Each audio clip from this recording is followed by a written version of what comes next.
yay, man. All out of options, nothing to choose. I pissed out on Netflix, I'm sick of the news. I'd sign up to Sky, but I don't wanna pay. I've been on furlough since May. Now I'll go and listen to a Cockney attitude. Ooh, breaking away. Got to find a better way. I'd rather watch Auf Wiedersehen again and listen to what these old men have to say. Hello, and welcome back to Auf Wiedersehen Again Podcast, and this is episode number 19. But George, we're nearly halfway. It is me, your imitable host, Mr. Andy Sledge, and my co-host and partner in crime and steak purchaser extraordinaire once again in the very near future, Mr. George Bradley. George, how on earth are you today?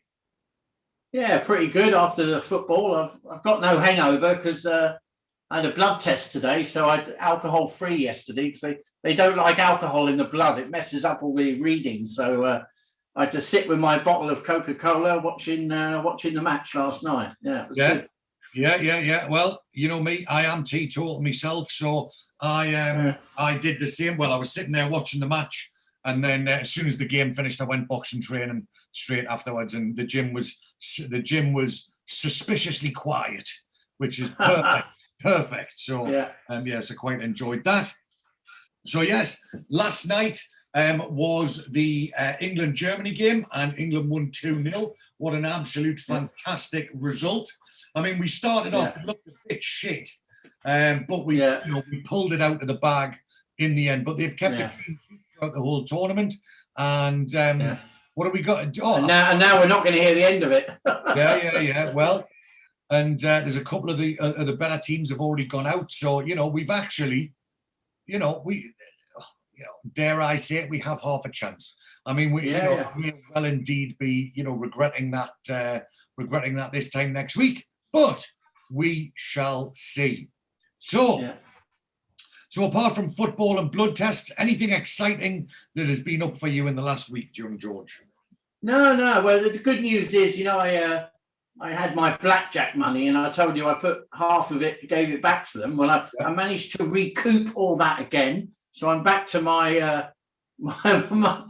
my original winnings. So all right. So extra big stakes. So the stake fund is up to full capacity. Tremendous.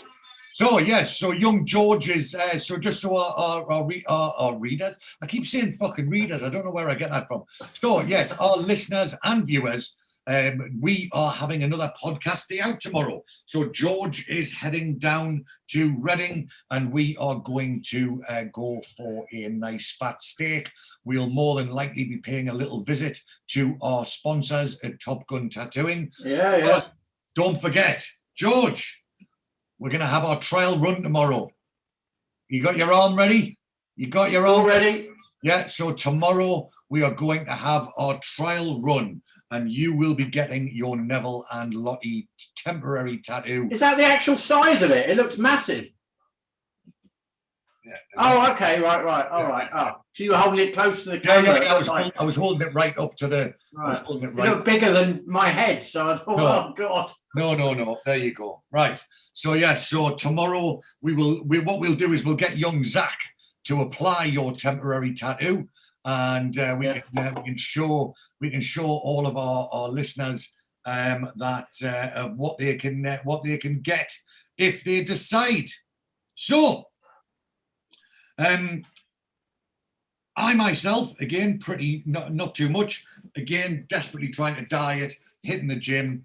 Had a fantastic weekend myself, actually. There, my coffee machine's making that noise again. Oh, no, stop. Had a fantastic weekend myself.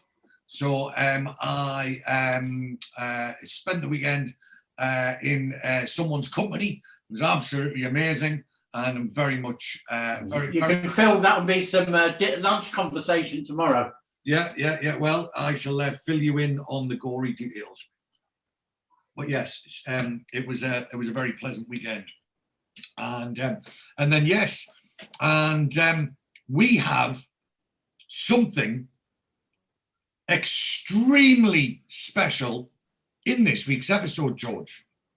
Yeah. So very, very soon we are going to cut to our interview with none other than one of the writers of Auf Wiedersehen Pet and the writer of today's episode, one of the favourite episodes of all time, Mr. Stan Hay. Hey. So Stan Hay is a television writer, and he wrote 6 episodes of Auf Wiedersehen Pet. He wrote 2 in season 1 and 4 in season 2. And Stan was kind enough to answer the call via social media, and he spent some of his valuable time with me last week. We discussed his career, but obviously, focusing on Auf Wiedersehen Pet. So we are going to cut to that any second now. We have a couple of very famous cameos in today's episode. And it is, I personally think there are some classic one-liners in this episode. Some real good comedy one-liners. And, it again progresses through the story that has been going, throughout this season. So the episode we are covering is season 2, episode 6, which is called Cowboys. So the theme Cowboys continues throughout the entire episode in various different guises. So obviously, we find that the plumber, Harry Blackburn, is a country and western fan, takes them to a cowboy bar. You'd never guess looking at his car, would you? No, definitely not. They are, they are accusing it of being a cowboy job. And so we're going to make lots of references to cowboys throughout this episode. So before we get on with the juicy stuff, as always, if there is anybody out there listening, watching, who wants to offer us any kind of feedback, constructive criticism, guidance, things we've missed, or straight up abuse for me and young George, please get in contact with us via email, which is aufwiedersehenagain@gmail.com. That's aufwiedersehenagain@gmail.com. Please follow us on all forms of social media. Our Instagram is @Auf Wiedersehen Again Podcast. That's Instagram @Auf Wiedersehen Again Podcast. Our Twitter is @Auf Again. That's our Twitter is @Auf Again. Please do like and share our Facebook page, which is Auf Wiedersehen Again Podcast. And remember, please do invite your friends to like the page. So if you go to the top of the page and scroll along, there's a different tabs. One of them says community. Go to community and then click invite friends and then click invite all friends, and then that will do us a massive favor. Please do subscribe to our YouTube channel, Auf Wiedersehen Again Podcast. So go onto YouTube, search Auf Wiedersehen Again Podcast, click subscribe and click that bell, and that will alert you to any new episodes. If you prefer just to listen in the car, or you think that me and George are the ugliest men walking the planet, then please feel free just to listen on audio, which is on all good podcast platforms, Spotify, iTunes, Anchor, Google, Breaker, and many, many more. And our new episodes are released every Friday at 10 a.m. And as always, our music is composed and performed by the guitar man, Mr. Lee Dosky. So please do like and subscribe wherever you get your podcasts. And as always, and we will be visiting them tomorrow in Reading, our sponsor, Top Gun Tattooing of number 12, the Harris Arcade in Reading. Their website is topguntattoo.co.uk. Their telephone number is 01189 968 667. And as always, we have our two fantastic offers. Offer number one, you can get yourself a 20% discount off any tattoo with Zach by quoting the code's words, Hadaway and Shiteman. So if you contact Zach by either telephone or in person and say, Zach, I'm an avid listener of Auf Wiedersehen Again podcast. I want my 20% discount, Hadaway and Shiteman, and you will be given a 20% discount off any tattoo. But also, the world-beating offer that is only possible by listening to this podcast is that you are entitled to a free tattoo. Yes, a free tattoo for every single listener. Terms and conditions apply. And what are those terms and conditions, I hear you say? Well, very, very simply, you must get yourself a Neville and Lottie tattoo. But not only a Neville and Lottie tattoo, not a fake one like this, a real one. And if you go and get yourself a Neville and Lottie tattoo, we will pay for it, film it, take pictures, etc., etc. So a free Neville and Lottie tattoo for every single listener. And remember, we are in the midst of our new giveaway competition. So our giveaway competition, I don't think I actually put up the posts on the social media. I will remember to do that last week, but like I say, I was a little bit busy last weekend. So I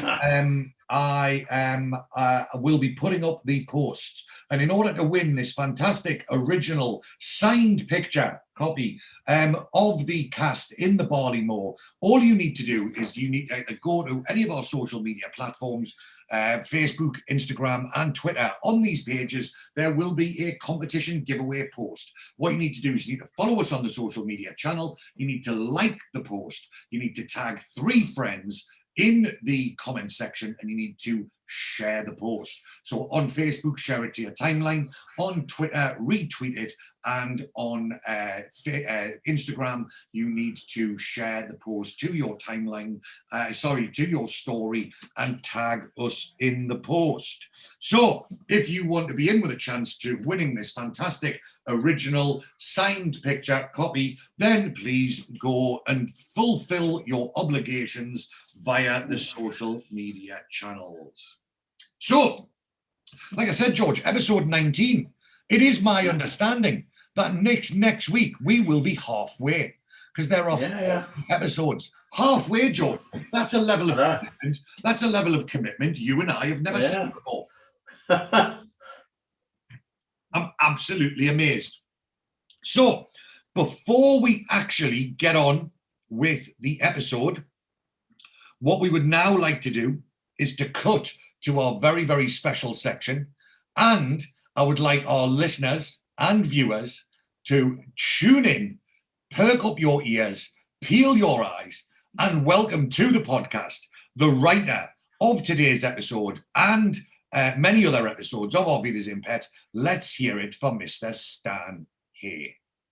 And so to our viewers and listeners of Auf Wiedersehen Again podcast, we have a very, very special guest, and I'd like you all to welcome to the podcast one of the writers from the show, Mr. Stan here. Stan, how the devil are you, my friend? Not so bad, not so bad. Just enjoying the freezing cold weather outside. You know. Yeah. Whereabouts are you based, mate? Down in Wiltshire, Dartford, Wiltshire now. All right, yeah, you're not too far away from me. So I'm in Reading. Reading, oh, that's what I know. Yeah. Good stuff. So look, I'm really, really pleased to be able to get a quick word with you. You are you're actually the 3rd person involved in the show who's responded to my persistent calls out on social media for guests.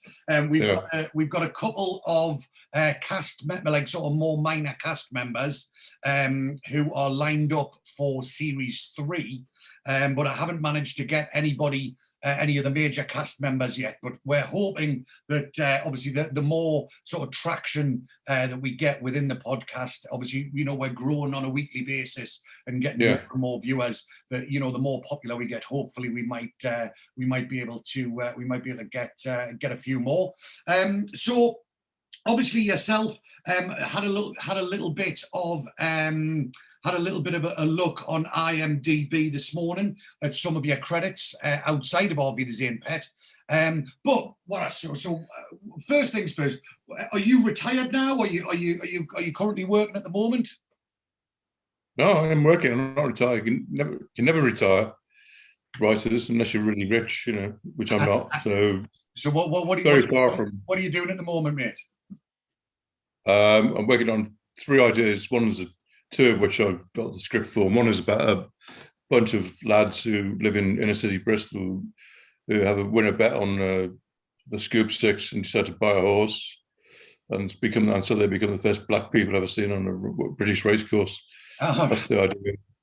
Oh, good stuff. Well, I can see. Is that so? Behind you, there's a picture there. It's a little bit blurry. Is that a picture of the 7 there behind you, like on your bookshelf? Where's that? If you turn to your other side, on the other side, there's a yeah. No, it's an Auf Wiedersehen Pet card. Is that an Auf Wiedersehen Pet? There, look at that. There we go. So you've got it all there. Good stuff. You know the people from the other side, the official site. Yeah. Yeah, they sell all kinds of stuff like this.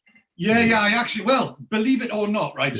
Yeah. So one of our sponsor on the podcast is a tattoo shop, and what I've done is I've said to all of our listeners that if anybody wants to go and get themselves a Neville and Lottie tattoo, that we will actually pay for it and they can get it for free. And what I did is I went on the official site and I bought some stick-on Neville and Lottie tattoos. So my friend and co-host George, who I've been trying to persuade to get one, we're going to see how he gets on with the fake tattoo first before we try and get him on the real one. Where's he going to put it? Well, look, I mean, I've already got tattoos. So the thing about it is that's my on his arse. Yeah, that's my excuse for not getting one, because I've already got tattoos covering my arms. So, obviously, on your IMDb, it says your first credit was in 1978. And so, unfortunately, me personally, I was born towards the end of '76. So there was a few things that were on there that sort of maybe is a little bit before my time. However, there was a couple of things that I did look into, and there was a bit of a tenuous connection. So as I just said to you, I'm based in Reading, and you created, not only wrote, but created the show The Manageress. Yeah. Now, you filmed it, Reading. Yeah, exactly. Well, that was what it was. So I had a look into it, and on IMDb, it said that you filmed that at the old Reading ground at Elm Park. So I would assume, as the creator, you probably spent a bit of time there then. Yeah, on location. Yeah, most of the home matches were shot there, because it was. You probably remember it was pretty decrepit. And also they had a female chief executive at the time, Annie Bassett, who was supporting the idea of this story about a woman manager, so she gave permission for us to film there. And then it was a lot easier to get extras to be supporters, so we'd shoot one bit at one end with them all in blue and white scarves and jerseys, then stop filming and then shove them down the other end and swap the jerseys to the opposing team. Oh, right. About 200 people, and tell them to shout, and cheer or boo, whatever, But it was a good location, because it was just about the right level. It didn't want anything too flash or too, too big.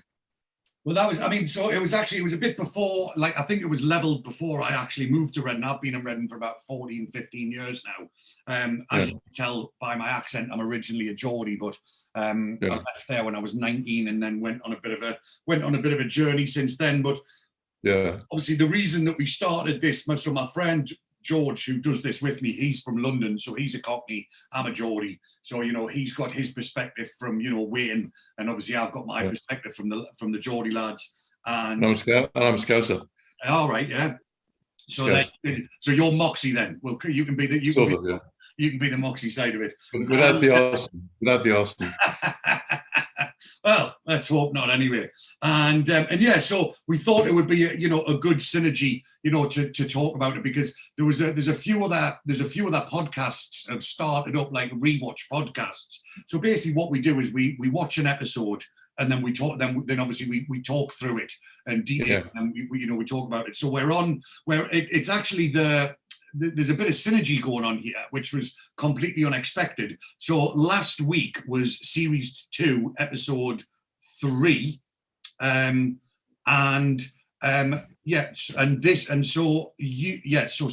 series 2, episode 4, and so this week we're going to be doing series 2, episode 5, which is A Home From Home, which was the first one in series 2 that you did. So it's quite a coincidence that I've managed to track you down in time for that. So I'm really happy about that. And so just before we get onto that though, so there was you did something else called Hold the Back Page, which again was about sport. And that was a writing credit you had, and it was about a journalists or in a tabloid paper, and they every week was sort of themed on a different sport. Was that correct? Yeah, it was about a guy who'd taken a jump from a posh paper down to a tabloid to make more money. So he'd gone from writing 1,000-word essays into writing nasty little pieces of work about who was drunk and who was that sort of thing. It was a sort of scandal sheet, really, one of the tabloids. They were looking for the dirt, so it was about adjusting to that, really. And again, it was sort of a comedy based thing. Yeah, well, it was comedy. I mean, it was like when he had an ex-wife and he's typing something up, and he said, she comes in and says, I need some money, and he said taps the typewriter, and he said, I think I get this fitted with a till. So it was David Warner, who was deadpan being a really good actor, Excellent. So, and from the comedy side of things, you also did the Lenny Henry show as well. And it's, again, I mean, it's a very tenuous link, but I'm going to mention it. So where I live in Reading is actually a place called Spencer's Wood. And just round the corner from me, that's where Lenny Henry and Dawn French used to live. Big house, I went there once. Yeah, just off the motorway. So yeah, it's not too. I actually used to a long time ago. I used to go out with a girl that lived next door to them. So that was how I knew her. Anyway, so they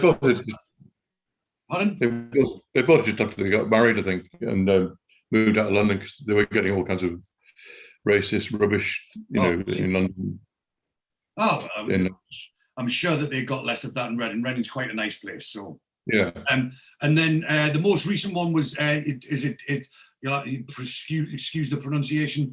Is it Diesel and Pasco? I think that was. I never watched it, but I think that was that was quite a popular. DL and Pasco. DL and Pasco, yeah. DL and Pasco, yeah. And I'm not ashamed. I suppose ashamed is the wrong word, but there's something that's on your IMDb that is probably something that I've watched more of than anything else that you've ever done. And having a child, it was you did an episode of Fireman Sam. Did several episodes of Fireman Sam, yeah. It's several because it's only got one on there. So to go from Auf Wiedersehen Pet to Fireman Sam, how did that work out for you? I mean, it must obviously be a real strange. It didn't go direct. Wasn't a direct context. The one followed the other. It was just I did a lot of work in television in the 80s, and then in the 90s, I got contacted by a company in Cardiff to write this, mainly write this series called about a football team. It was they wanted football writers, people who knew football, to come up with. It's called The Hurricanes. It's a kids series, and each was half hour long. So I did lots of those, and gradually from there they kept throwing work at me, from different countries, work from France and Germany, things like that, like a German one. It was great writing the kids stuff. I had one called Fix and Foxy with the two German foxes, and you'd write some fun stuff. And they would go, they have a fishing competition. One of them pulls a trolley out of the water, out of the river, and sends it off to Germany for a note. And the note came back saying, in Germany, we do not have trolleys in our rivers. Only in Britain do you have trolleys in your rivers. I did see there was a couple of things on there with which had like sort of the names of the episodes were in a different language. So yeah, whether it was German or French, I can't remember now. So obviously I didn't want to. Well, there's some French ones as well. There's a Billy the Cat, and I did. That was it. Yeah. Hilltop Hospital, which Kevin Waitley was in that doing the voice. Oh, right. Hilltop Hospital. And then also something which is also very close to my heart, another favourite. You did 2 episodes of Spender. That's right, yeah. With Jimmy later on in the 80s. That's right. Yeah. The third series, second or third series, I think. I think it was the third series. Yeah. So because I recently read Jimmy Neal's autobiography, and obviously doing Northern Soul. Yeah. So doing a bit more research, and obviously he talks about how he went to LA and basically lived in Ian's house and did a lot of the writing there. So was it more of a case that he sort of dried up a little bit by the third series and he called you in for a bit of help, or?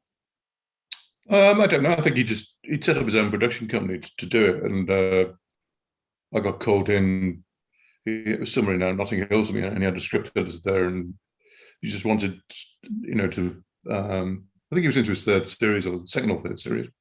He wanted some more help, really. That's all. Just a couple of ideas. So it was that. We're still in touch since the end of Auf Wiedersehen Pet. I did a pilot which meant for him, pilot episode, which he declined to do. But we stayed in contact and everything, so it was just a natural thing to do. And I'd seen it already, so it was quite a good series. Well, very good series, So yeah. But he was like producer as well, So he was giving notes about things. So I think it was quite a nice thing to do. Yeah. So, I mean, it was. I remember it. It was one of those things because it was all filmed in Newcastle, and it was. Yeah. I was a teenager at the time, and it was. You'd be walking around. You'd watch it on the Saturday. Watch it on the Saturday night or whenever it was on, and the next day you'd be in the town and you'd see the places where they had filmed it and stuff like that. And it was a big thing because it was I think it was the very first sort of major TV series that had ever been filmed 100% in Newcastle, wasn't it? What about when the boat goes in? Or when the boat comes in. Well, when the boat Sunday nights, I'll get it on a little dishy when the boat comes in. Well, again, my co-host George, he's a little bit older than me, so he remembers that a bit more fondly than I do. Yeah. It was a little bit beyond my time, but I remember me granny. She always used to sing the song when I was a kid. So yeah, that's my memories of that. So getting back to the main, obviously the main reason that we're speaking is obviously Auf Wiedersehen Pet. So on IMDb they've got you down here as doing 6 episodes, which was 2 from series 1 and then 4 from series 2. So can you tell us? My coffee machine's about to make a real horrible noise. 1 second. It tends to do this occasionally. Don't worry. So could you tell our listeners and our viewers sort of how you came about, because you were brought in to series 1 and episode 5, which was Home Thoughts from Abroad, which was the episode with Tracy, who, God rest her soul, coincidentally, I don't know if you saw that, the girl that played it, she recently passed away. She was so that was very, very sad. She'd become a very successful novelist. Very successful, yeah. I mean, like her books were translated into 50 different languages, and I mean, sold millions and millions and millions of books around the world. So yeah, it was very successful. But she started out as Tracy, Bomber's daughter, and so Home Thoughts from Abroad. Tracy runs away from home, and obviously the rest of the episode ensues from there. So like I say, series 1, episode 5. How did you get involved, sort of midway through the series, as it were? Well, my contact with Witten started a year or 2 earlier. Witten was the company that Dick and Ian had started with Alan McCune, and it was based in LA, but they was doing stuff over here as well. And the idea was to develop comedy and drama series and things, comedy drama series. And I did, I co-wrote a pilot in 1982, which was based on the sort of stories about Alan McCune. Alan McCune was a producer, but before that, he was a hairdresser in London in the 60s, a trendy hairdresser. And if you look at the credits of Get Carter, which is something else that was filmed in Newcastle. Yes. The end credits says hairdresser, Michael Alan McEwen, All right. Anyway, so we did this thing based on, it was called A Cut Above, set in the 60s and cast it. It's half-hour comedy, and got Tracy Ullman to be in there, and there's this Flash kid to be the hairdresser, and trying to date her and deal with their parents, things like this. And we got to Birmingham on a Sunday night to do the filming and everything. And about an hour before we were due to film, the UK declared war on Argentina. So the audience was like silence and cold and everything. So it was dead before we even started, really. They couldn't get a laugh out of them, Yeah, This news was filtering through about battleships and declaring war and everything. So timing couldn't have been worse. Couldn't have been worse. Anyway, they did show it. Central showed it just as a matter of just in case, and it did get some interest and everything, but it didn't get translated into a series.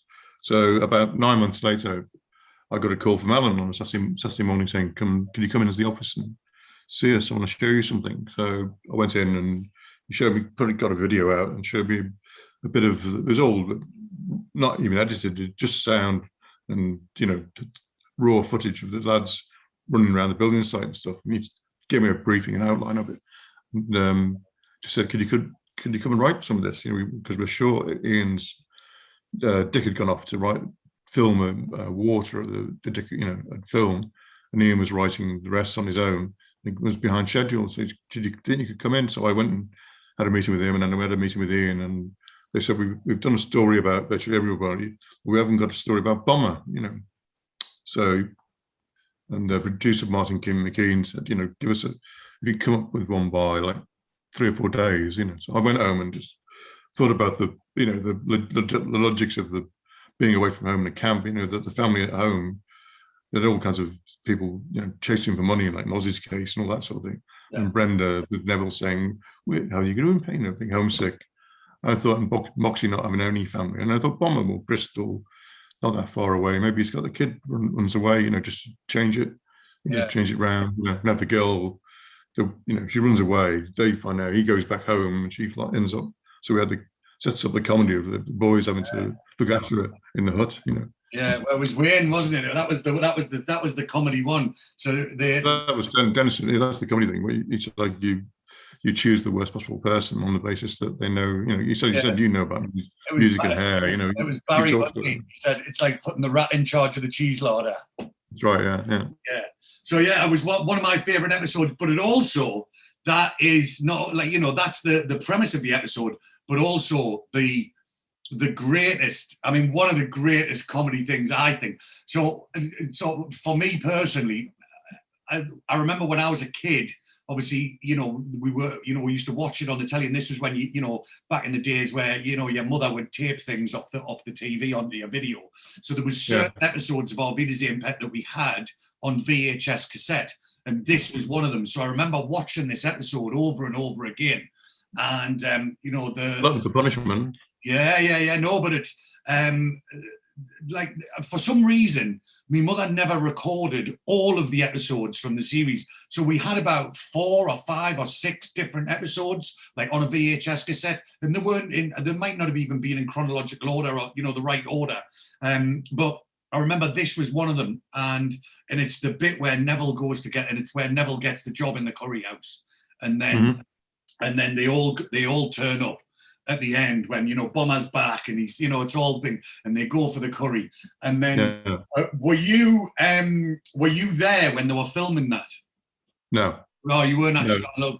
Because I was. I came in a couple of times because they were still filming in Elstree at the time.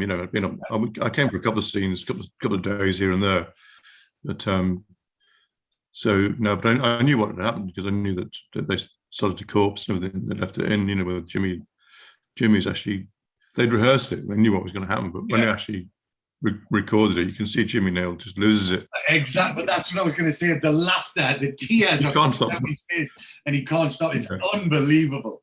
We just left it in. Because it was so. Yeah, it was absolutely just so. And like I say, they're trying to say the lines, and you can see that they're genuinely dying with laughter. So it was absolutely fantastic. So you obviously did a good job. So you've done episode 5, you've helped them out, and then they've called back for the finale. So there was, how how long was it between sort of finishing episode 5 and being called back for episode 13? Was there a bit of a gap there, or did they just ask you to come through? Well, it was it was very quick because I did a rewrite on 5 and things like that, and they were aware of another gap that appeared that Ian was behind and everything, and they had to schedule it. They had a slot booked for shooting the last episode, and they still didn't have one, So I had a meeting with Dick wasn't around either. Then that's Ian and Martin McEwen, who was the main producer, who was a great bloke, and we just sat around talking and said, we've got to come up with the episode. And one of the things that was in play at the time was that the Germans had said, you can't, if you want to stay, you have to start paying tax, you have to register. And the other thing that was happening was that we'd been told that we couldn't use the site anymore because it had been sold to the BBC. For EastEnders. So they were planning EastEnders. They wanted to build an entire, the building site was already built. It had given them the idea that they could build Abel Square on the sets around there, So they made a bid. So it was the old ABC building. The tower in the back was later used for Holby City, shooting in Holby City and things like that. So there were all kinds of things. Were they going to go home? They decided to go home or stay. And what was going to happen after the hut? Leaving the hut. So we had a chat, and then one morning I said, well, maybe we'd already got this thing about Moxie being an arsonist. So I said, what if it burns accidentally, and that sort of thing. And Ian said, that's it. It's a great way to finish it. The hut must go. I said, the hut must go. So we orchestrated that and all the different stories about, who was going to stay in. Was Dennis going to stay with Dagmar or go home? And everyone was like waiting on him to make a decision before they decided themselves. Yeah. So, but we also thought that it was going to be the end, because there hadn't been any wild enthusiasm from Central at that stage. But that was the general impression was. So is my understanding correct that it was all filmed before it was broadcast? So they filmed all 13 episodes and then they broadcasted it, because obviously some TV shows, I believe, they start broadcasting halfway through filming. So they'll be on episode 6. They'll be filming episode 6 when they're broadcasting episode 1. But this was like they filmed it all and then they broadcasted. So after filming, the TV company were a bit like, not really that interested. But then it stopped the biggest number of viewers ever, didn't it? Yeah, well, there was a gap of about, when the last episode was shot in like June '83, and it went out in November later that year, so that's sort of 5 months later. So I know by that time, most of the stuff had been edited and cut together. But during that period, they had, by the time we finished shooting the episode 13, the general thing was, that they had to leave Germany, so they couldn't have them stay in Germany unless they, moved to a different site. Yeah. We had to move from Elstree, so we had to recreate something else. And also, we didn't know whether we were going to get another series or not, because nobody had actually said so. And it wasn't until the first episode went out and then the ratings started to go up and he got all this feedback that they sort of committed themselves to a second series, because the lads didn't have any contracts for a second series, at all. So when the Central came back to them, or Carlson as it was by then, and said, we're going to do a second series now, and they said, well, actually, we haven't got a contract, so pay up, Well, fill their boots. That's not me, but the actors, Well, that in Jim's book, he describes how his life changed overnight. So he was, he'd done the filming. He obviously he got paid a reasonable amount for a normal person, but not mega star money for that first series. And then he's gone to bed on he's gone to bed on the Saturday night or whatever after it was broadcast as a normal guy. And then he said he got up the next morning and went down the shop for a pint of milk or something, and just everyone in the street was just like stopping him, and like I say, just his life just changed, and he became a big star, didn't he? And that was well, they all did really. When they all transformed their lives, the sort of. I mean, I've said it before, and I don't mind repeating it. I've been writing for telly for about 43 years now, and it's the best cast I've ever had, really, in terms of the size of it and the cohesiveness and how they got on together, you know, how it worked, all the characters, you know. Because on most TV things, you usually get somebody who lets you down or is bitching about things or something like that, you know. But they were just a great bunch of actors, you know. Yeah. So, but they weren't. Very few of them were actually famous, or you know, Kevin and Tim had done amateur dramatics, and Tim had been in a film called The Captain's Tale, but about a northern team and played in the Lipton Cup in the 1900s, you know. So for them, it was a bit of a shock for all of them to be somebody getting 14 million people watching them every week. You know, back in the day, there was only, I think it was, that might have even been before Channel 4. So there was 3 channels on the telly. So you know, if you were on the telly back in those days, everybody knew who you were. Now you can be on the telly now and nobody knows who you are because only 10 people watch every channel. You know. Yeah, well, Channel 4 started in 1982. All right. Yeah, but I mean, it was just weird because they put it out on a Friday night when most working men were in the pub. You know, we would have been out on the end of the week, and so it was a bizarre piece of scheduling, you know, and also when they started to see the figures coming in and the reactions, the reviews.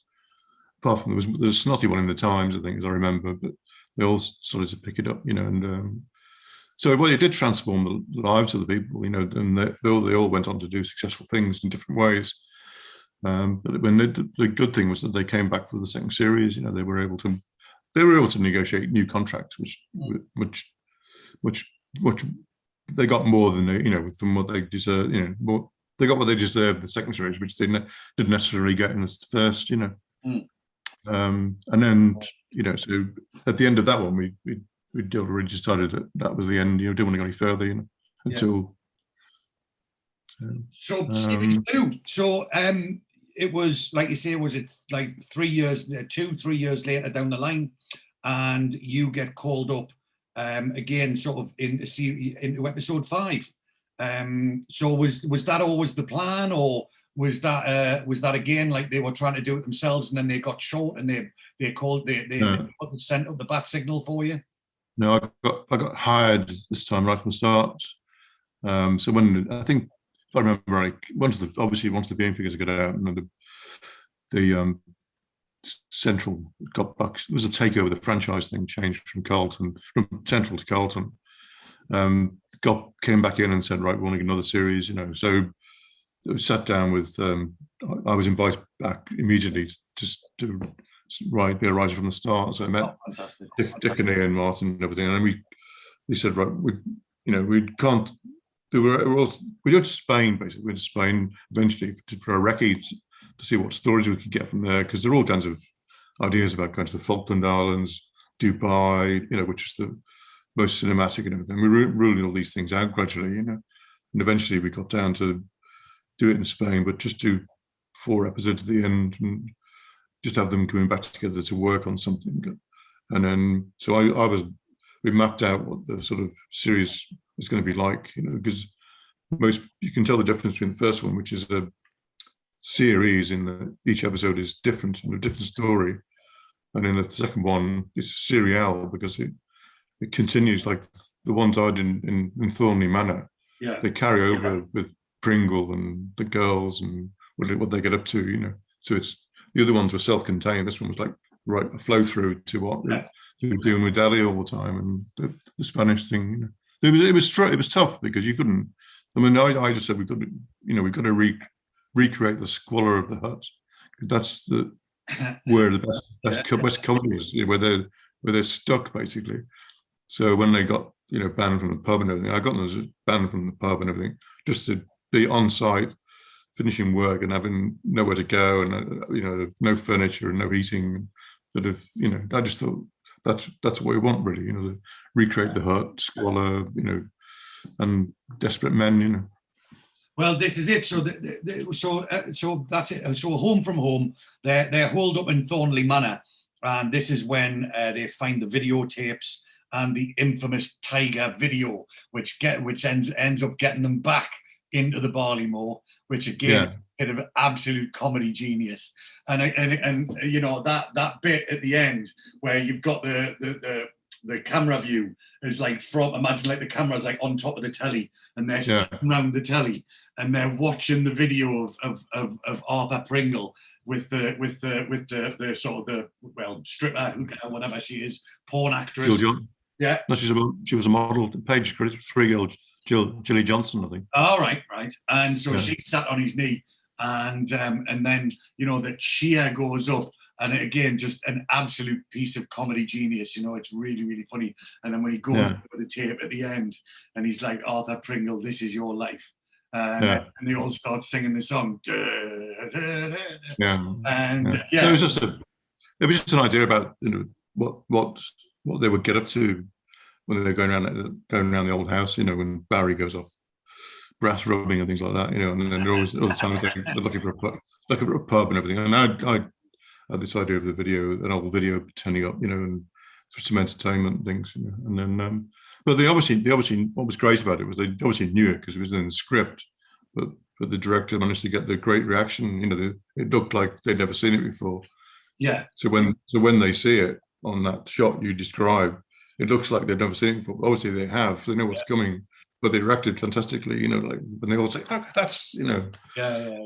Pringle, absolutely amazing. But then next episode you did was, and this was, we see a bit of a crossover into Jimmy Nail's other life. So series 2, episode 6, Cowboys. They get Harry the plumber comes in, and him and Oz get on like a house on fire with a shared love of country music, and they get invited to Harry's local. And the next thing we see is Big Willie Osborne up on the stage. Yeah. So was there an idea to have Jimmy singing at some point that was worked in, that was purposefully worked into the script, or did it spontaneously come about? Well, I think it was. I knew that he'd been in a band in Newcastle, you know, in his youth, you know, things like that. And everybody said, "Oh, he was a singer and things like that." But nothing specific had been proposed. But I just thought that, you know, because of one of the first lessons I learned in writing, and Richard Harris, as an old writer, told me, you know, if you're writing about, if your top plot means about something, then your subplot should be about the same thing in a different way. So there was Cowboys, which was the country music, and there was Cowboys because what they were doing with the building was cheapskate work, you know. So you got the two levels of, you know, it's corny, you know, and also because we'd always fed off this Magnificent Seven thing, you know, that you end up with the Punch Up, which was like, you know, the last, you know, one of those big, I think, what's it name, Black Day at Bad Rock or something, you know. Oh yeah. There's a confrontation with the baddies, you know, that thing. Because Kevin Lloyd had been in another Wits End pilot, which I'd done in '84, which also failed. Also got showed, but got failed, about a bloke who'd been unemployed going to a business classes, you know, and Kevin Lloyd was in that. Because we were now by then we were shooting in Nottingham and Derbyshire and Lenton Lane, you know. So Kevin was from Derby, you know, and had a perfect accent, and he was good crack. You should have used him more, really, probably, you know. Didn't he? If memory serves me correctly, didn't he have a continuous role on the bill? Didn't he end up being Tosh? Yeah, that was right. Yeah.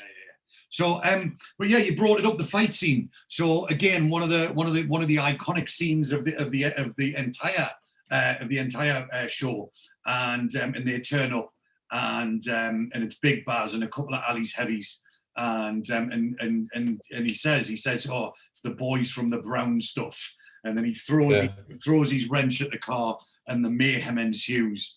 And you know, Moxie's like, "I'm gonna set fire to this bastard," and absolutely fantastic. And obviously, Bomber gives Big Baz what for. You know, Barry's is sort of quaking away, but at the end, Oz gets him to give him a little kick at the end. So, you know, fantastic scene. Yeah. Well, I went to that one for a couple of days. It was just outside, east of Southall, where this manor house, you know. So. And they found it was pretty wrecked, you know, and to make it even more impressive, the art department built a tower at the back, you know. That's right, it looked even bigger, and it's a real building. It's a real thing now. It's a beautiful old manor house, you know.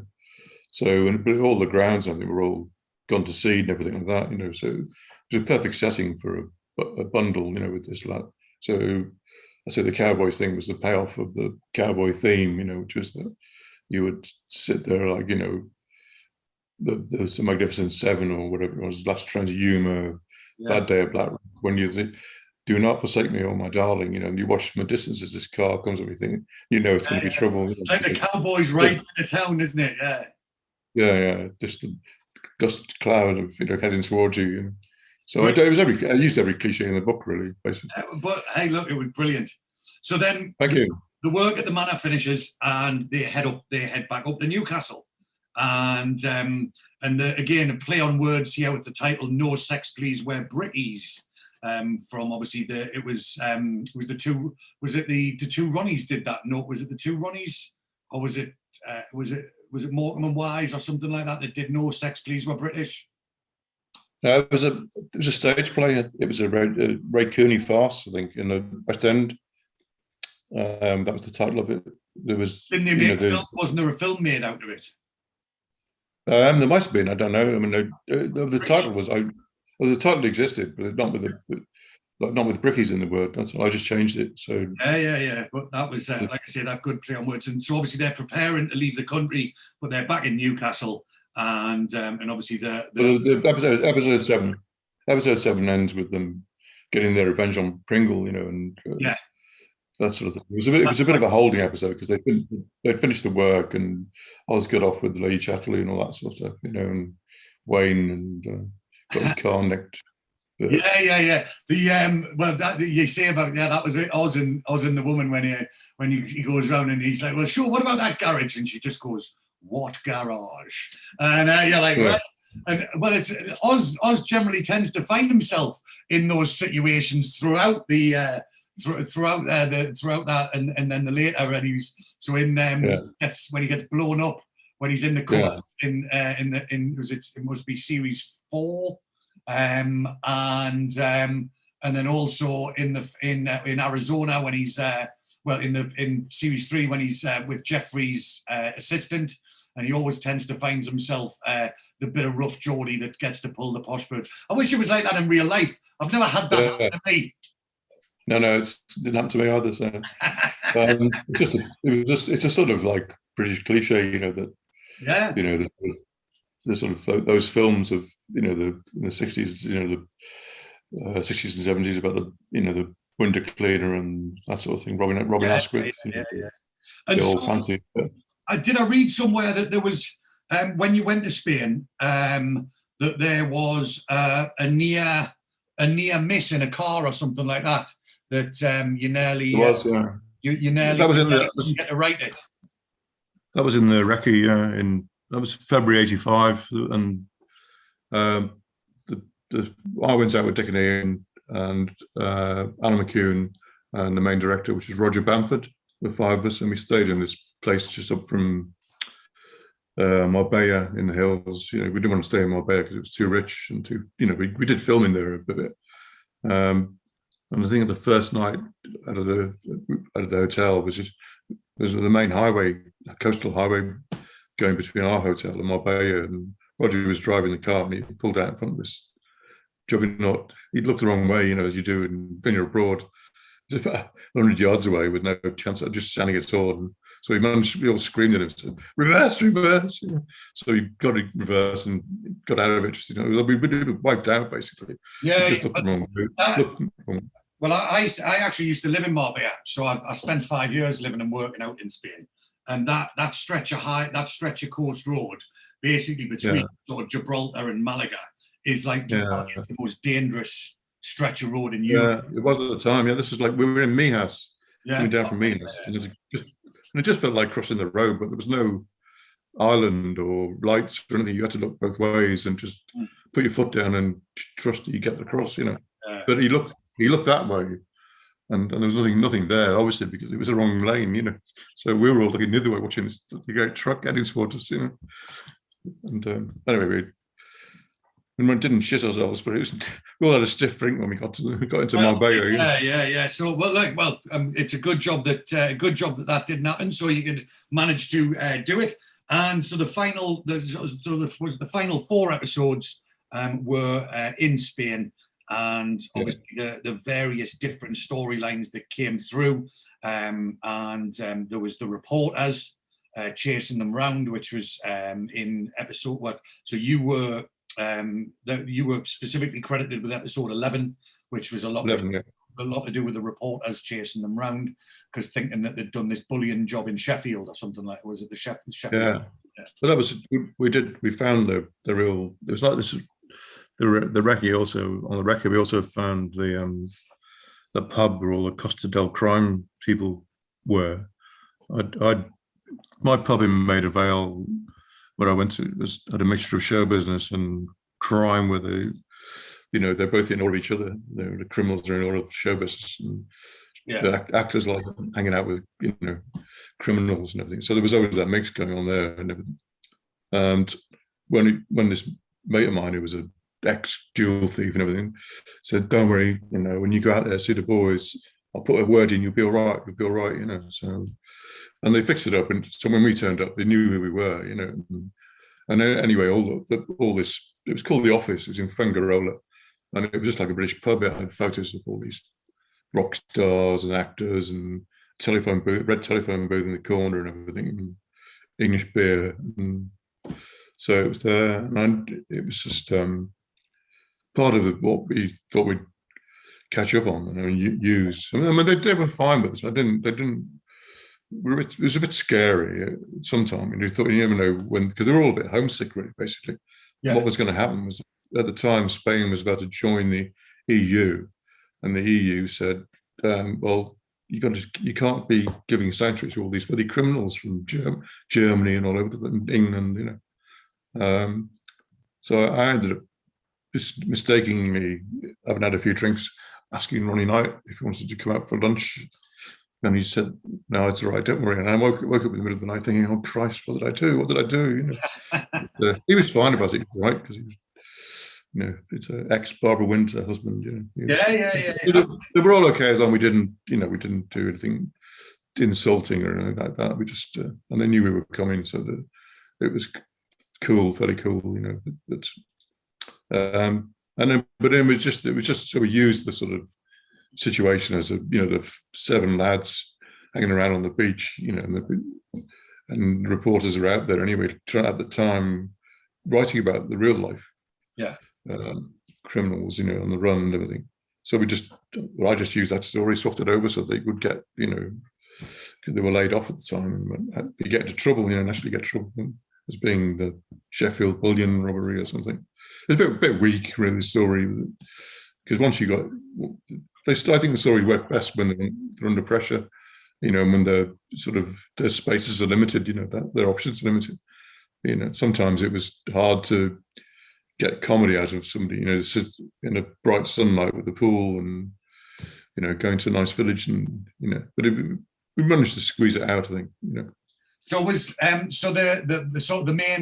the name of the main gangster that there was, and who Barry comes across with in the bar, is Terry Leather. So was Terry Leather potentially based on anyone real, maybe Ronnie Knight at all, or? No, not really. No, I think there was just the actor who played him. I think it turned out he'd used that name before somewhere. There was a real name somewhere further back, I think, in one of the small film, So it was just coincidence, It wasn't really based on any particular one. So we didn't want to tread on toes, and we didn't want to make fun of them, because a lot of them were, they became very nasty later on towards the end, But at that time, most of them were homesick and wanted to negotiate. We'll come back if you give us a reduced sentence or that sort of thing. And, which is what happened with Ronnie. I think he came back. A lot of them just couldn't settle there. And then later on, once the cocaine thing kicked in, later on, it became a sort of battleground. It still is in many ways. Oh God, yeah. I mean, it's It was quite innocent then, because they were there but not doing anything. They weren't busy or anything like that. Yeah. They went up it was stranded. Yeah. So it was just the sort of. But yeah, Marbella is the sort of the central location for drug trafficking in Europe now. So it's there's always some horrible things happening. I actually used to work in Lineker's bar on the door, and there was a lot of tasty characters around back then, and that was about 15 years ago, something like that. So it's a funny old place. So look, and then obviously, so series 2 finishes, and then there's a massive gap. And I read that it was a completely sort of different company crowd that were involved in the later series. So were you disappointed that you didn't get asked to write for the sort of later series? No, but it was, because it was basically 15, 16 years later, really. I mean, I didn't really hear about it. But I got to hear that it was going to the BBC, and, Frank Rodham, who had the original idea, had found out about, his mates going to Germany and told Dick and Ian and persuaded them to revive it. And Alan McEwan, who's the main producer for Wits End, didn't want anything to do with it, really, and they cut him out of the deal, basically. I think there was some kind of, not backstabbing, but sort of, just he wanted to keep the team together, and they sort of forced him out, really, or changed everything. And it was down to, I think it was down to 6 episodes. We did say me, Dickie, and a couple of other writers did 26 episodes, which is a big haul in 2 years, so now it's down to 6, and obviously the whole idea was obviously to catch up with where are they now and what are they up to, which is what Dick and Ian do very well, because they did, the Likely Lads, and then whatever happens to the Likely Lads, they're good at, doing sequels in a way, so I thought it was very good, but I wasn't bothered about being asked, because I'd, got onto other things by then, one of the things in the business is you say never go back, sort of thing. One of the things that Dick and Ian did was, which was one of my favourites. I've got it on DVD and I've watched it numerous times. Was Porridge, and then obviously afterwards it was Going Straight, wasn't it? So again, just the some of the things that they've done, absolute classics that they've been involved in is absolutely fantastic. And I went on their website, and there was a name, there was a number, there was an email address for some guy, and I emailed them, and I haven't heard back from them yet. So maybe when they find out that you've been on the podcast, Stan, that they may well come running in. I'm hoping that will happen. So I have to assure I have no influence whatsoever on. I mean, I think that Ian's, I'm fond of Ian, and Ian and I get on very well, so he's appreciated the work I did, but they are American residents, so I haven't seen. The last time I saw them was at the thing in 2013 when they had this do in Newcastle. Yeah, the Sunday for Sammy. No, it was the 30th anniversary of the start of Auf Wiedersehen Pet. There was a weekend of there was a big dinner on the Saturday night, and a lot of the cast turned up or phoned in, reactions. It was to celebrate the 30th anniversary. So there was a 40th one coming up in 2 years' time. So I don't know whether they'll try one again, but it went down very well. It was there was bus tours, and it was in the afternoon there was a screening and Q&A and things, So the amazing thing is try and get me it's kept going 40 years, getting on for 50 years now. It's 40 years to 2023 too. It's only 40 years of TV and still being remembered. It's pretty good going. It shows you how good Dick and Ian are as writers, really, and the cast is still resonant, and they've all gone on to do better things, not better things, but other things, None of them, nobody flopped, really. You get people in series who disappear afterwards, and then Jimmy did Spender and Crocodile Shoes and movies, and then Kevin, Tim's been around, Moxie's always in films. And Bomber was available for Star Wars and things like that, and whatever else. Yeah. I mean, it was. I was one Tim's national treasure now. Tim Spall is. Oh God, yeah. He's in. Well, he was in Harry Potter, wasn't he? And like my kid was Harry Potter nuts when he was younger. So yeah, he's done the one about J.M. Turner and the Hangman. You know, the last Hangman. Yeah, he's very versatile. Always been very versatile, Tim. You know. Yeah. He was the most actorly of the whole lot, really. You know, because he had a lot of training, and you know, because he was only very young then. He just finished doing a film with Ken Russell while that was going on, called Gothic, which a friend of mine wrote in '85. That was they filmed it up in the Lake District, and he played one of the characters in that. So he was occasionally coming back from that set, you know, saying that Ken Russell had stopped the shoot because the leaves on the ground were the wrong colour. He got everybody to go and get some brown leaves. So he an eye for detail. Yeah, well, pedantic is the word. Yeah. Well, look, Stan. You know, it's been an absolute pleasure to speak with you, mate. And you know, you've given us some, you know, some fantastic insights into the background of, you know, how things went on. And obviously, if you ever need to write something about a big fat Geordie podcaster, you know where I am. I'll do you in mind, don't worry. But also, I have to say again, if you think writers have got power, think again. You know, we have very little power in terms of casting, or you know, you normally you're a guns for hire basically. Yeah. Most of the time, until you get to the stage of someone like Dick and Ian who can actually pitch a show and you know and get it made.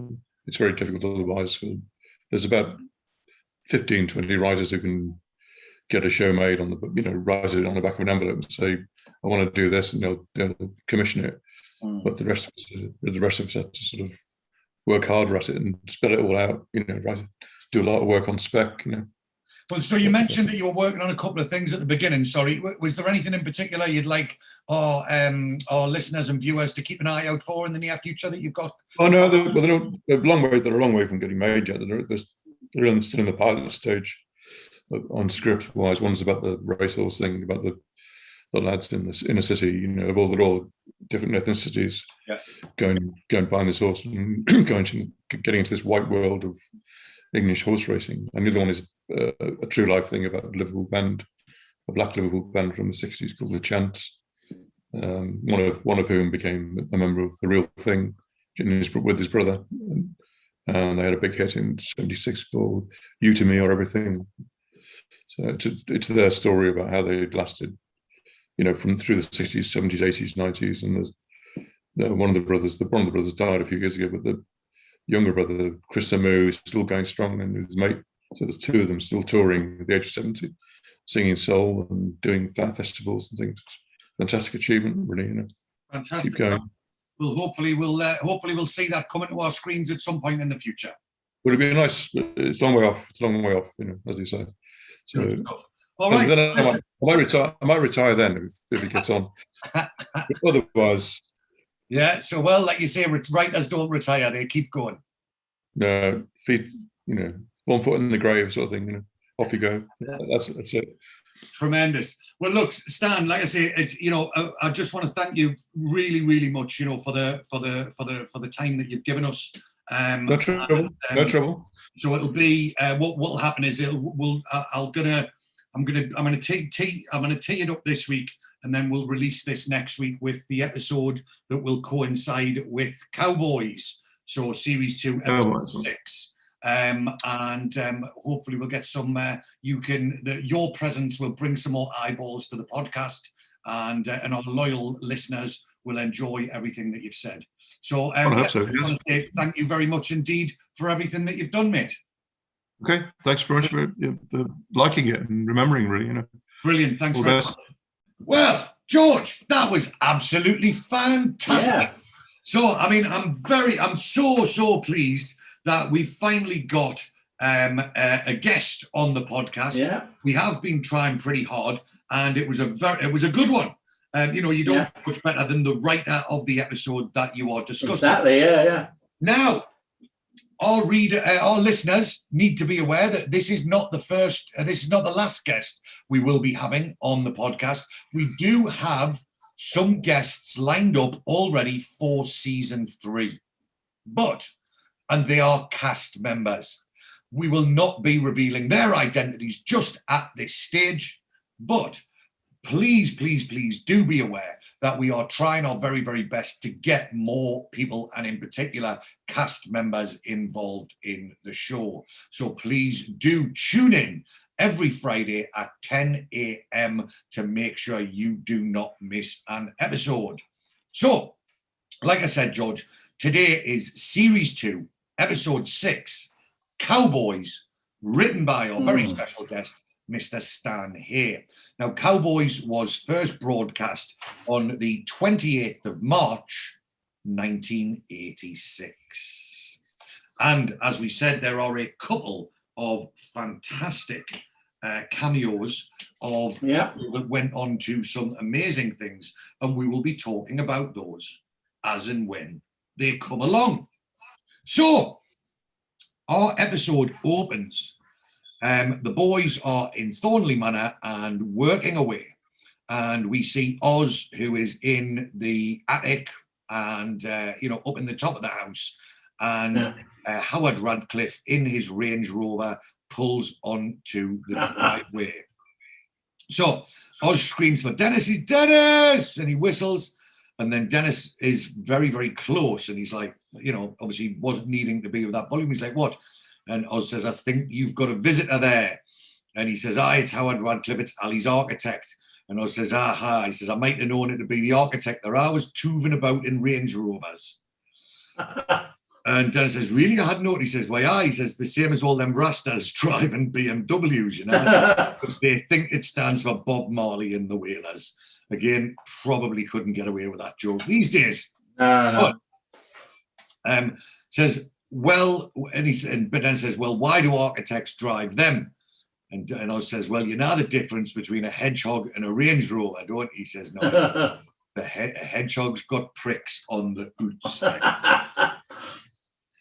So, Dennis has got a bit of a wee strange look on his face there. He's not really too sure about whether he should be actually agreeing with Oz with that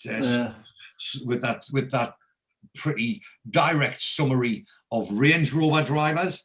Anyway, so Dennis calls to Howard. He says, Howard, up here, will you? And he says, right then, Dennis, he says, get the percolator on. And obviously this stimulates Oz's funny bone no end. He says, percolator, see what I mean? Percolator. I was going to ask you, is there such a thing as a posh Geordie or not? Because he seems to come across to me as a obviously he's a Geordie, but he's trying to speak posh. Well, yes. So there are people that speak with a Geordie accent, but will not use slang words. They will say about instead of a boot, and the town. But yeah, of course, there are people with Newcastle accents who are a little bit more well spoken. But yes, I mean, I would personally, I would avoid using the word posh. But I say some people are slightly more upmarket than being dragged on a council estate, as Oz clearly has been. Well, that's like saying other posh Londoners. Of course there are. You fucking posh people, you cockneys. Anyway, so Oz finds it very, very funny that Howard, in his posh Geordie accent, discusses a coffee percolator. And Dennis warns Oz, he says, Howard's got a hotline to Ali Fraser, so keep quiet and look busy, I'll read. And Oz, like as if butter wouldn't melt in his mouth, he says, I don't know any other way, Dennis. And so Neville and Bomber are in the kitchen, and Howard enters. He says, morning, lads, how's it going? And Neville says, oh, aye, okay, fine, like me. And he goes, good. And Bomber as he walks through, Bomber says, who's that? And then Neville, he's also making assumptions. He says, red sunglasses. He says, got to be the architect, hasn't he? I bet he's got a BMW outside and all. They're always driving BMWs for some reason. So Neville thinks that BMW is the order of the day for an architect. And next we see Moxie and Barry and Wayne. So we remember from last episode, Barry has got the fear of the ghost. But I mean, you know, it's the middle of the day. So anyway, Moxie says, right, chocolate time, I'm going to get a brew on. And Wayne says, I'll come with you, Mox. All this bending is doing my back in, and a slip disc could be fatal for a guy with my sexual appetite. And Moxie says, you want us to bring yours up, Barry, or what? And Barry panics. He's, no, lads, I'm all right. I'll come down to the kitchen with you. It's all right. And like you can see from the look on Barry's face that he is still very fearful. Moxie says, I don't suppose Barry is still worried about his friend, the ghost, do you, Wayne? And Wayne's like, nah, fully grown adult is Barry. He wouldn't believe in ghosts. And Barry says, that's right, bloody ridicule me. I don't mind. You didn't see this thing, I did. I'm the one who can't bloody sleep at night. And I'm the one who's haunted by horrible images of Macbeth and Banquo. And Moxie asks, who the hell are they? And Wayne says, couple of ice skaters, ain't they, like Torval and Dean? Mm-hmm. And he says, they are Shakespeare characters, Nurk. Yeah, so he calls Wayne a Nurk, or calls them both a Nurk. And Wayne says, oh yeah, how do you know? And he says, what do you mean? How? Wayne's like, how do you know? Like, isn't that the stupidest question ever? How do you know this? Well, I fucking read the book, like, for a start. You know, how do you know? So, what do you mean, how do I know? Bloody evening classes at Walsall Tech. That's how I know. We made a special point of studying the works of our most famous local writer. And Barry's here is trying to claim Shakespeare as a local writer, even though he's at Wolverhampton. And my sister lives near Stratford, and I definitely wouldn't want to walk from there to Wolverhampton. And Moxie, quite rightly, Moxie the educated says, I thought Shakespeare came from Stratford. And Barry says, well interrupted, Moxie. So it's not all cement between those ears then. Correct, Shakespeare is usually linked with Stratford, but it was in fact an overspill. I tried to listen to this several times, I think he says, but he was in fact an overspill playwright from the West Midlands.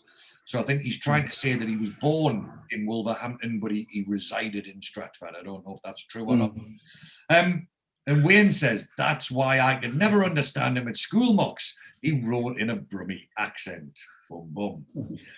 And Barry says, anyway, listen, in our class, right, we did a workshop production of Macbeth. We did it very cleverly as a revenge Western.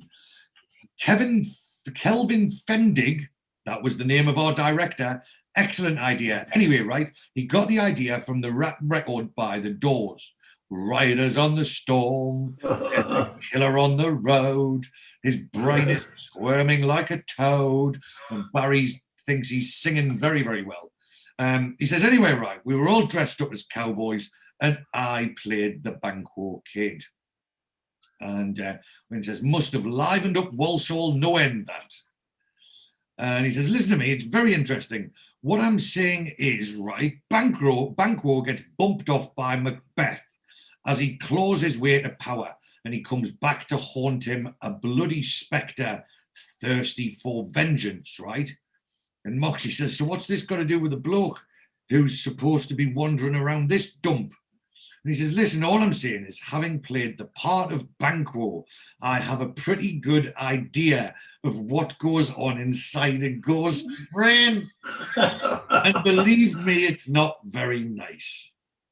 Yes, Barry. So having done an amateur dramatics of Macbeth, Barry's now in a position to tell you what goes on in a ghost's head. So basically, Mox and Wayne walk off and Barry shits himself. And, chases after them. So they cut to the office, and Dennis is sitting with Howard, and they're going over the itinerary of materials. And Dennis isn't impressed, and he says, plastic pipe, plasterboard partition, breeze blocks, chipboard, every expense spared, Howard. And he says, sorry, Dennis, but Ali's desperate to get this project finished so we can release... Project finished so we can release some cash for his Spanish investments. Then it says, what investments are those? And Howard says, I'm sorry, I can't say, but I think your boys are penciled in as part of them. Like, Howard's an architect. Like, he's going to be privy to fucking Ali Fraser's investment strategy. You know what I mean? Mm-hmm. And Dennis says, a buy offer. And Howard's, and he's a bit of a smarmy prick, is Howard. And he says, I don't think he sees the terms, largely because he doesn't need to buy you lot off. He pays, you do. That's the relationship, isn't it? Pure and simple. And Dennis sticks it on him. He says, Howard, for an architect, you don't seem to know anything about people in the building trade. I mean, my lads are not no bunch of girl guides, God knows, but they can smell a cowboy job a mile off. And if they don't like it, and he gets a bit ratty, he says they can piss off and find work somewhere else. I mean, again, you're an architect. Your job is to draw plans. It's not to tell the builders they can piss off. I mean, he's getting ideas above his station there, Howard. You know what I mean? Yeah. And Dennis says, no, he says, but they can create a hell of a lot of trouble for a bloke who's abusing their skills for a quick profit, especially when it means turning an old people's home into a cardboard death trap.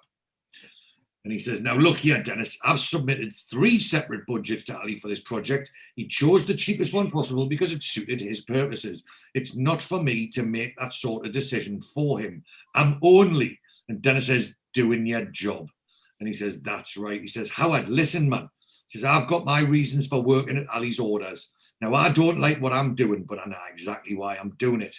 Now, what's your excuse, son? And he's like, I don't have to give you any justifications. Now, can we please get on? And he puts his sunglasses back on. So they cut to Spain and it's the Marbella Club Hotel. Yeah. I've been past this place a million. This hotel is on the Golden Mile in between Marbella and Portobello, and it is one of the most upmarket, salubrious hotels.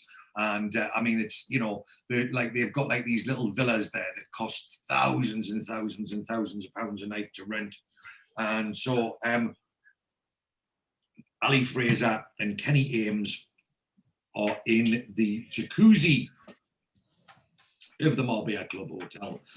And Kenny Ames says, this takes me back. And as he says that, this woman, a topless woman, enters the and he says, but he makes a joke, and he says it's about, and he says 6 people farting in the bath. And Ali says, he says, not now, Kenny. No more nostalgia for deprived childhoods. I think we both left that a long way back. And he says, no, he says, I'm not talking about when I was a kid. I'm talking about when we were shooting Snowy White and the 5 Dwarfs. It was a sensitive story about a cocaine-crazed nympho with a lust for small geezers. Sounds like an absolutely fantastic piece of film, that. I think I've seen that one. Yeah, very likely. And Ali Fraser says, I'm afraid I missed that one, Kenny. And he says, oh, no, he says, it was very good. He says, we were going to make a sequel, only the dwarfs all pissed off back to the circus. And Ali says, I'm sure Barry Norman will be delighted to hear the rest of it. Now, listen, Kenny, this may be an interesting question. What 2 words fill you with dread? And he says, you what? And he says, you know, 2 words that get the old sphincter going. And he says, oh, it's going to be, he says, it's going now. Was it 30 to you lot? Oh, I can't. He says, oh, it's going now. Thorley to this lot. Ah, yeah. And he says, no. And he says a couple of words like, you're nicked. He says, oh, come on, Ali, what's this? Some sort of panel van? I don't know what that is. He says, what's my bluff underwater? He says, no, the 2 words I was thinking about were extradition and treaty. He says, now, did they do anything for you? He says, yeah, well, I suppose they are as good as any, but they can't do anything to me, son, because they can't do nothing to me, son, because quite rightly, the law cannot be applied retrospectively. And he says, well, He says, I was speaking to a couple of the boys in town this morning, and some of them are not so sure. They reckon that the whole thing is going to be nailed down watertight, as it were. And he says, why is that? And he says, well, something to do with Spain's entry into the common market. He says, well, yeah. He says, yes, it seems that Spain might not be welcome into the European community, whilst it still continues to give shelter to some of the heaviest villains on the continent, present company included. And he says, you mean they're going to use us as hostages? He says, well, yes. He says, I suppose so. He says, but then you've got to see it from Britain's point of view. Why should she enter into trade negotiations and such like with a country who's still giving shelter to people who have spent their time taking wealth out of Britain? Normally other people's wealth, mainly. And Kenny says, yeah. He says, well, don't you worry about that. Nothing, son. Everything's going to be all right. I've got to get out of here. I'm beginning to wrinkle, and everything's going to be hunky-dory. And he says, you hope. He says, anyway, I've got some little ideas, some money-making ideas I'd like to have a word with you about, Kenny. Shall we have dinner tonight? And he says, as long as it's not boiled lobster, trying to make a joke, saying that Ali is a boiled lobster because he's a bit red. And Ali Fraser thinks that's hilarious. And he says, ha-ha, boiled lobster, ha-ha. So we cut back to Thornley, well, not Thornley Manor, but the shop. To the village. Mm. And Dennis is going into the builder's merchant, and he's obviously already formed a relationship. And he says, all right, Jack. And he says, hi up, Geordie. You're back for some more, are you? Must be a palace you're building up there in the country. And Dennis is not impressed with the list of stuff. And he says, it's more like a doll's house from now on. Look at that rubbish, man. And he hands the list of materials over to the builder's merchant, Jack. And he says, he says, a definite downturn in style. And he says, any chance you can get that lot up for tomorrow? He says, yes, me duck, I think so. I might have trouble stopping some of it blown off the back of the lorry, though. It's not what substantial, is it? And Dennis says, probably why they call them breeze blocks. And they have a bit of a laugh. And he says, we need a plumber for a couple of weeks or so. He says, do you know any good lads locally? He says, aye, let me see. And he pulls the card down off the board. And he says, this bloke's from Derby. Top man, hard grafter, reasonable rates and a pleasant disposition. He says, he sounds ideal. He says, give him a ring now if you want. He says, sure, it's no bother. He says, not at all. He's me brother-in-law. And he goes, nepotism, eh? And he makes a joke. He says, no, just a touch of arthritis. Arthritis. So they're in the barley moor, and obviously they are still personas non gratas, having forced Pringle to let them in there, and Wayne is ingratiating himself further into Arthur's good books by tapping on the bar. And another pint here when you're ready. And Pringle sarcastically says, certainly, sir. And he says, now, Tiger, don't overdo the shot. And obviously Barry thinks this is hilarious. And he says, otherwise we'll have a little video shown for the brewery, won't we? Show them what their tenants get up to after hours. And then Pringle tries to, intimidate him. And he says, did I ever tell you the time I was taken prisoner in Malaya? And Barry says, no, I don't think so. No. And he goes, and he uses what would be considered a fairly racial slur these days. He says, these little gooks with coloured hair in a bamboo cage. And he says, they abused me with sticks, humiliated me. They thought they were safe, you see, because I was behind bars. Then I was rescued by my pals in the SAS. And as a revenge, I strung the little bastards up by the ankles. And that'll be 87 pence, or do you want this one on the house? So, Oz and Moxie are playing darts, and he's, 21, and they're keeping score, and he says 399. And Moxie says, and he says to, and Oz says to Moxie, he said out to you yet? He says, who? He says, Happy Harryman, Pringle.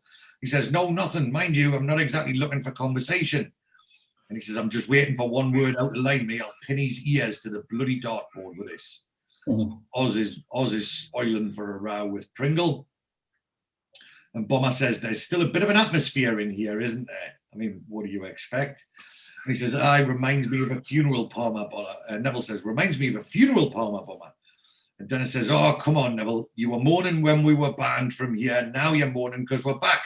I mean, just be grateful for small mercies, eh? And he says, I am. I just find it a bit depressing to round up my working day, sitting in a place I'm not really welcome. Bomber says, it could be worse. I could be going home to the wife. And Dennis has a laugh at that. And Neville, again, feeling a bit homesick, he says, well, my wife's not like that, though, Bomber. Always makes us feel welcome when I get back from work. Always got a kiss for us, a cup of tea, talk about what sort of day we've had, and play with a Ben for an hour. And Dennis says, are you homesick, Nev? And he says, me? What makes you think that? He's like, well, the fucking thing you've just been saying, that's what makes me think that. And he's like, look, why don't you take the weekend off and go up and see Brenda? And he says, I don't think I could afford to lose the money then. And he says, well, it's only for one day. We're not working on Sunday. And he says, could I? And he says, but would that not be a man short for Saturday? And he goes, nah. And Bomber says, I think Den would rather be short-handed than have you long-faced. So that cheers Neville up, and he says, good lad. And he says, my round. And so he shouts, and he says, do you all want the same again? And they all say, aye. And he says, great. So they head back to the manor in the dark. And so the camper van pulls up outside, and they're all obviously a little bit inebriated, and there's a bit of drunken singing going on. So Barry notices that the light is on. He says, did somebody leave the light on? And they all go, no. And Barry says, anybody got a crucifix? And there's some spooky music plays in the background. And so all of the lads enter the house a bit tentatively, and the telly's on and the video's on. And Dennis says, nobody left this video on, did they? And Wayne says, no. He says, and I packed up all the tapes neatly before we left. So they definitely know that someone is in the house. And Moxie says, looks like we've had another visitor again. And Neville says, and that door was closed when we went out and all. And Oz makes a joke. He says, what, the ghost's been out for a piss, has he? And Dennis says, right, lads, check all your gear, make sure nothing has been taken. So the next morning, the materials have arrived at site, and Harry pulls up in his Jeep with bullhorns on the front, and his cowboy hat, and he's very much the episode is called Cowboys, and here's Harry turning up dressed like you see what's written on the side of the van. I'm plumb crazy. That's brilliant. So Harry, let's just take a step back for a second.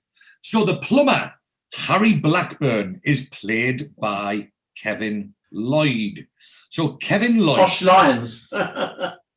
very much so. That's exactly. So Kevin Lloyd was an actor who was active between 1976 and 1998, and he has 56 credits on IMDb.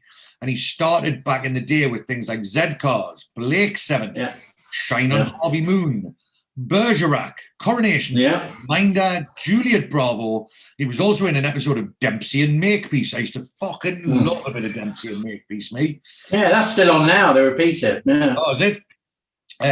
Dear John, Casualty, Rockcliffe's Babies, Andy Capp. Did you ever watch Andy Capp? I know it. I know the cartoon, but I never watched the actual series. Well, that's right. So Andy Capp was a thing in the newspaper, wasn't it? It was like a little on the back page. Yeah. And obviously it's Andy Capp's is a Geordie, and he's all about his wife Flo and going to the pub and whatever. But they made a TV series. Andy Capp and James Bolam played Andy Capp. Anyway, so he was in Andy Capp. He was also in an episode of Boone, like many other. And finally, last but by no means least, he was in the bill for 10 years and appeared in 454 episodes as DC Tosh Lines. Now, unfortunately, a bit of a sad story. So Kevin Lloyd was an alcoholic. And well, I think he was actually a chronic alcoholic, wasn't he? He was so far gone, wasn't he? I mean, well, he was actually sacked. He was sacked from the bill because he was always turning up pissed, and he didn't have. He was turning up pissed, and he hadn't learned his lines, so he was a bit of a liability on set. And I'm sure they probably, like I say, he was there for 10 years, so they probably gave him as many chances as possible, but eventually they had to get rid of him.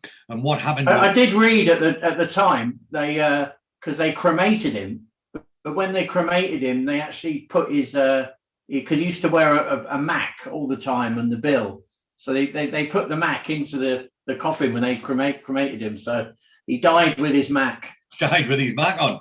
Well, there you go. There's a bit of Tosh Lines trivia that was not available from other sources, George. I'm very impressed. But basically, when he was sacked from the bill, they sent him to a detox center, a rehab center. Yeah. And he was put onto medication. And one of the medications that he was put on was antabuse. And obviously, if you drink whilst on antabuse, the side effect is you are violently sick. So apparently he escaped from the place, didn't he? That's right, yeah. So he left the detox center, he went out and drank, and then came back and fell asleep and unfortunately choked on his own vomit.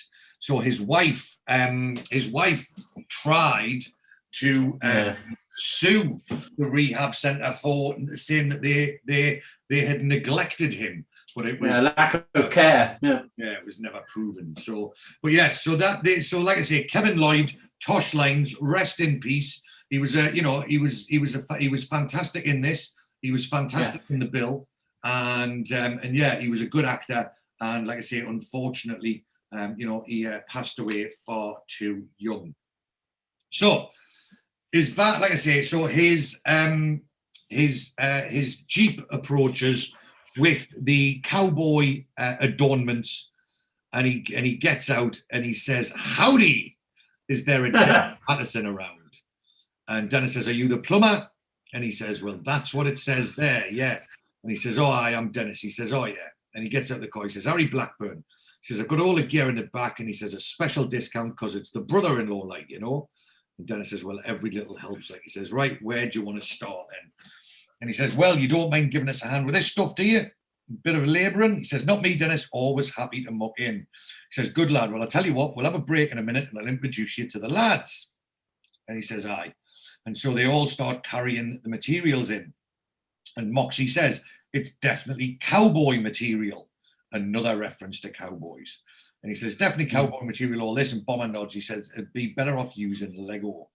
And then, so Harry is carrying wood, and he starts singing, and he's clearly, I think he's singing a Merle Haggard song, isn't he? And Oz listens, and he starts joining in, he says, "I drink my beer in the evenings and sing a little bit of these working man's blues." And Oz says, "Merle Haggard," and he says, "Yeah." He says, "You a fan too, are you?" And Oz says, "A fan?" He says, "I've only met a man like Merle in the flesh and in Nashville." And he says, "Well, bloody hell." He says, "Let me kiss your feet, me old mate." And then they start talking about Merle Haggard songs. And he says, "A honky-tonk nighttime man." And he says, "Oh, if we make it through December." And then they both go, "Ooh." And he says, "Okie from Muskogee." And then Oz sings. He says, "They don't smoke marijuana in Muskogee."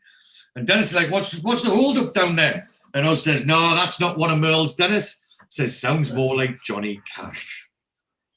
So they are cut out the back and they're having their lunch, and Oz has grabbed himself a pork pie and a jar of pickled onions, and he sits down with Harry, and he's showing Harry his photo of Merle Haggard. And he says, what about that man? Me and Merle live in Nashville. And he says, oh, I thought he'd shaved his beard off a few years ago. He says, that's not a beard. It's a shadow across his face. He goes, oh, yeah. And he takes it back and he says, well, maybe it is a beard. I don't know. He says, canny fella, like, he was very pleased to hear about me stint in the Falklands because he's very patriotic, like. And he says, and Harry says, a Falklands veteran who's met Merle Haggard. He goes, Cor, he says, you're just about the most important person I've ever come across, Oz. I mean, you know, setting his bar pretty low there. And he says, well, between ye and me, like, he says, I didn't get to do any actual butchering out there, you know, just civilian work, you know, and the runway and all that. And he says, still, it's very impressive, though. He says, rough, was it? He says, it was an 8 picnic, son. And he stuffs a big pickled onion in his mouth. And he says, what was the worst bit, the cold or the shortage of women? He says, well, they were both bad. Like, he says, I think the worst thing was that a lot of them bloody, he says the worst thing of the lot was them bloody Jim Davidson visits. I remember it well, him going over there. He went over there all the time. Yeah. And he says, no lover of Cockneys then. And Oz sort of, you know, looks over his shoulder away and he says, well, we've got one on the firm, but, you know, we very seldom see eye to eye with him, like. He says, yeah, I tell you what, do you fancy a few drinks and a bit of a sing-song tomorrow night over my way? He says, could I? He says, oh, he says, that'd have to be over your way. Like, he says, we're barred from all the boozers around here, and the only one we can get in, we got by blackmail. And he laughs and he says, I'm going to enjoy working with you lads. He says, and he says, hey, Oz, cheers. And so Harry raises a can of beer and, you know, Oz goes to do cheers with him. But he forgets that he's holding the jar of pickled onions. And he fucking drinks the vinegar out of the jar of pickled onions. I mean, could you imagine taking a big gob full of vinegar? I mean, fucking, you know, absolutely brutal. So, they are, you know, they're working away. And so Wayne says, what's the word then, Den? Do you want me to transform that second staircase to its former glory, or is there a lift going in? And he says, I'll leave that lap for the weekend, Wayne. I don't think Howard has had his final approval of Ali's plans yet. And Neville says, I wouldn't hold out too much hope if I was you, not judging by that gear that's come in this morning. And Bomber says, seems like a pity to skimp on such a solid building though, doesn't it? And Dennis says, look, it's his money, he can spend it how he wants. If he wants to do the place out in mud and straw, that's his decision. And Neville starts piping up, and this is laying the sort of the groundwork for what happens later. He says it's a bit iffy, but it's an old folks home, Dennis. You should give them the best. And he says, look, you're getting well paid, Neville, so quit moaning, eh? And he walks off. And Bomber says he seems a bit tetchy, doesn't he? And Wayne says, strain of being the gaffer, I suppose. And Neville says, strain of being employed by somebody like Ali Fraser, more like. So we cut back to Spain. And Ali Fraser and Vicky and Kenny Ames and his tart are out for dinner. And so there's the guitar player in the restaurant. And he's pissing off Ali, yeah. Oh, I mean, clearly Ali Fraser has got no time for restaurant guitar players. And he's like that, and sort of Ali like waves him away like that. And then Vicky, this is hilarious. So Vicky says, a nice drop of wine, that. And then she picks up the bottle and she goes, ooh, I didn't know that they did white Rioja. Not Rioja, she calls it Rioja. I didn't know that they did white Rioja. And Ali Fraser's like, you can see Ali Fraser going, oh, it's a good, you know, you can basically see him thinking, it's a good job you're fucking good looking, isn't it? You know, because she's thick as pig shit. And he says, oh, Vicky, he says, I think you should go and powder your nose. And she goes, why? Like, has it gone all shiny? And he says, away and have a slash. Kenny and I have to talk a wee bit of business. And she goes, well, all right, order us a brandy while I'm gone. And Kenny squeezes the tart sauce as she goes past. And Ali Fraser says, women can be a right liability, Kenny. And he says, yeah. And he says, yeah, I had a word with a few of the Brit community, and your little story has already got a few of them. Pecking, it says there, I think it says.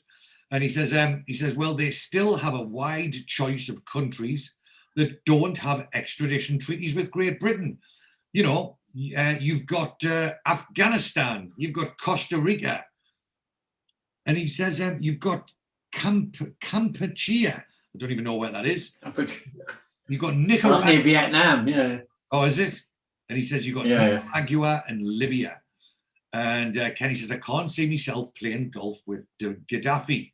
And he laughs and he says, what's your plan, Ali? He says, well, Kenny, did you ever play Monopoly as a kid? And he says, no, I didn't like the go to jail bit. Even as a kid, it gave me a shiver. It's a cracking line. And he says, but you remember the basic principles of the game? And he says, oh, yeah. He says, buying property at advantageous prices, making offers to people who need cash to stay in the game. And he says, what are you getting at, Ali? He says, well, he says, if a dozen or so of your similarly placed colleagues should find themselves in need of quick cash and even quicker exits, I might be in a very healthy position to take their properties off their hands. And Kenny says, at knockdown prices. And he says, you have played this game before, more often than you care to admit, Kenny. And he says, and since most of these properties happen to be in prime sites, I would then be in a very healthy place to develop them as holiday homes for the Brits who can move freely around the world. And Kenny says, what happens if I suspect, as it may, your property developing schemes get up the collective noses of those poor, he says, those poor hunted people? And he says, well, this is where you come in, Kenny. He says, as partner and general public relations expert, spreading goodwill, I'm sure that between the two of us, we can smooth things over. After all, we would be helping them out. I mean, there's no telling what the Spanish government could do. They're socialists. They may just repossess all your houses and kick you all out without a bean. And Kenny says, well, yeah, well, he says, you know, you've got to give me a few days to think about it, Ali. And he's got a very cheesy grin. I'm a big fan of Kenny Ames. I think he's funny. Yeah. He says, sure, he says, we are just throwing the dice around at this stage of the game. But he says, we've got to be able to move fast on the deal, that is. And the girls come back. And he says, and Kenny Ames, he makes it, obviously he's making a joke. He says, you know, this is a real choker. He says, the people in England think we have a wonderful time here. And he gives his girl a kiss. Well, the girl kisses him and he says, get off, yeah.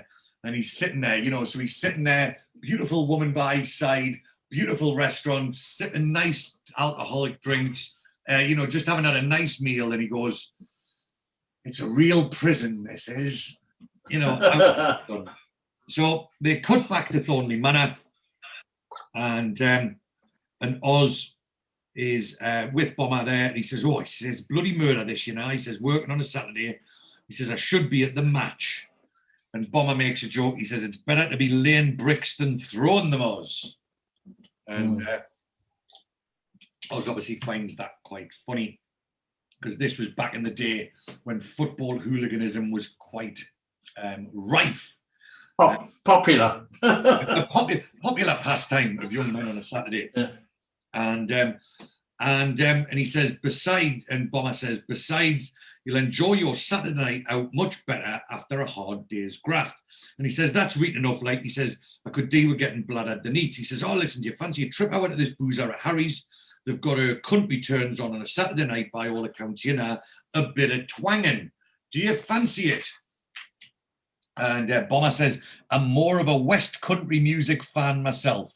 You know, Hadge Cutler and the Wurzels, that sort of thing. Drink up their cider. And Oz says, music to shag sheep to, yeah.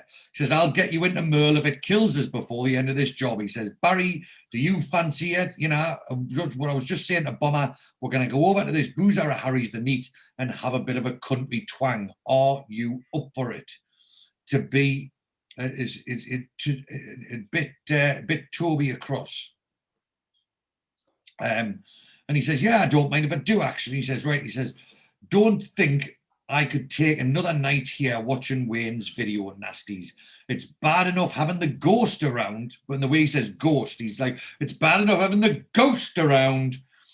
He says, but then watching some mad psych terrorizing the home counties with a Black & Decker drill. And if you, I don't know if you see, did you see what he was holding in his hand? He's got a bottle of milk. And I mean, yeah, is it milk? I didn't know what the hell it was. It looks, I mean, it's clearly a very, I mean, it looks like it had been sat there for a month. And Oz goes, what's this? And he says, it's horrible, isn't it? I mean, it looks like a bottle of very sour milk. The bottom's clear. You know when milk that's sour, you get It's fucking like, whoa. You know what I mean? And he says, it's horrible, isn't it? And he says, and Bomber says, any more sightings of our friend yet?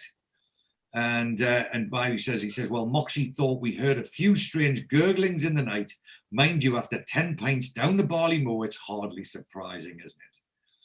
He says, and Oz says, he says, I'll get the bastard, ye wait. He says, I've still not forgiven him for pinching me beer yet. As for a being from the other world, he certainly has some pretty earthly tastes. He says, probably draws the line at Adge Cutler, and that potentially gives Bomber a bit of the hump, casting aspersions on Bomber's musical taste. So they cut, and Neville is at home in bed with Brenda. Now they're listening. They've got the radio on, and they are listening. And on the radio is a Newcastle United football game. Now, somewhere, I've not actually looked. I've seen it a few times. You know, like on It's All Right on the Night and those outtake programs. Yeah. There's a bit in it where they're in the middle of this scene, and Neville's talking to Brenda, and on the radio in the background, Newcastle United score a goal, and it just completely ruins it. And Neville's like in the middle of doing his scene, he goes, I'm sorry, I'm gonna have to stop. He goes, Newcastle United just scored. So yeah, you can probably find that on YouTube somewhere. So he's, like I say, they're in bed, and they're listening to the radio. And Brenda is a bit disappointed. Brenda was obviously after a bit of action. And she says, it's hardly worth coming to bed if you're going to listen to the football all afternoon. And he says, I'm sorry, Pet. It's just that it seems like a bit unnatural trying to do it during the day. And, I kind of concentrate when Newcastle are playing. And she says, well, there was this article in Cosmo last month about how married couples should use as much variety as possible in their love life. Times, places, clothes. And he goes, what's Cosmo? And she goes, Cosmopolitan magazine for the woman of today. And he goes, that's where you get all your fancy ideas from, isn't it? And she goes, they're not fancy, they're just interesting. Things are changing for women, Neville, even on Tyneside. And he says, nah, Pet, nah, it's just I was brought up in a very traditional way, that's all. And she goes, wife at home, looking after the kids, pub with the lads, Saturday night on the nest, and Sunday afternoon asleep on the sofa after a big lunch. And he goes, Howie, I've never been that bad, Brenda. I'm not a complete chauvinist. And she goes, no, but you're not a feminist either.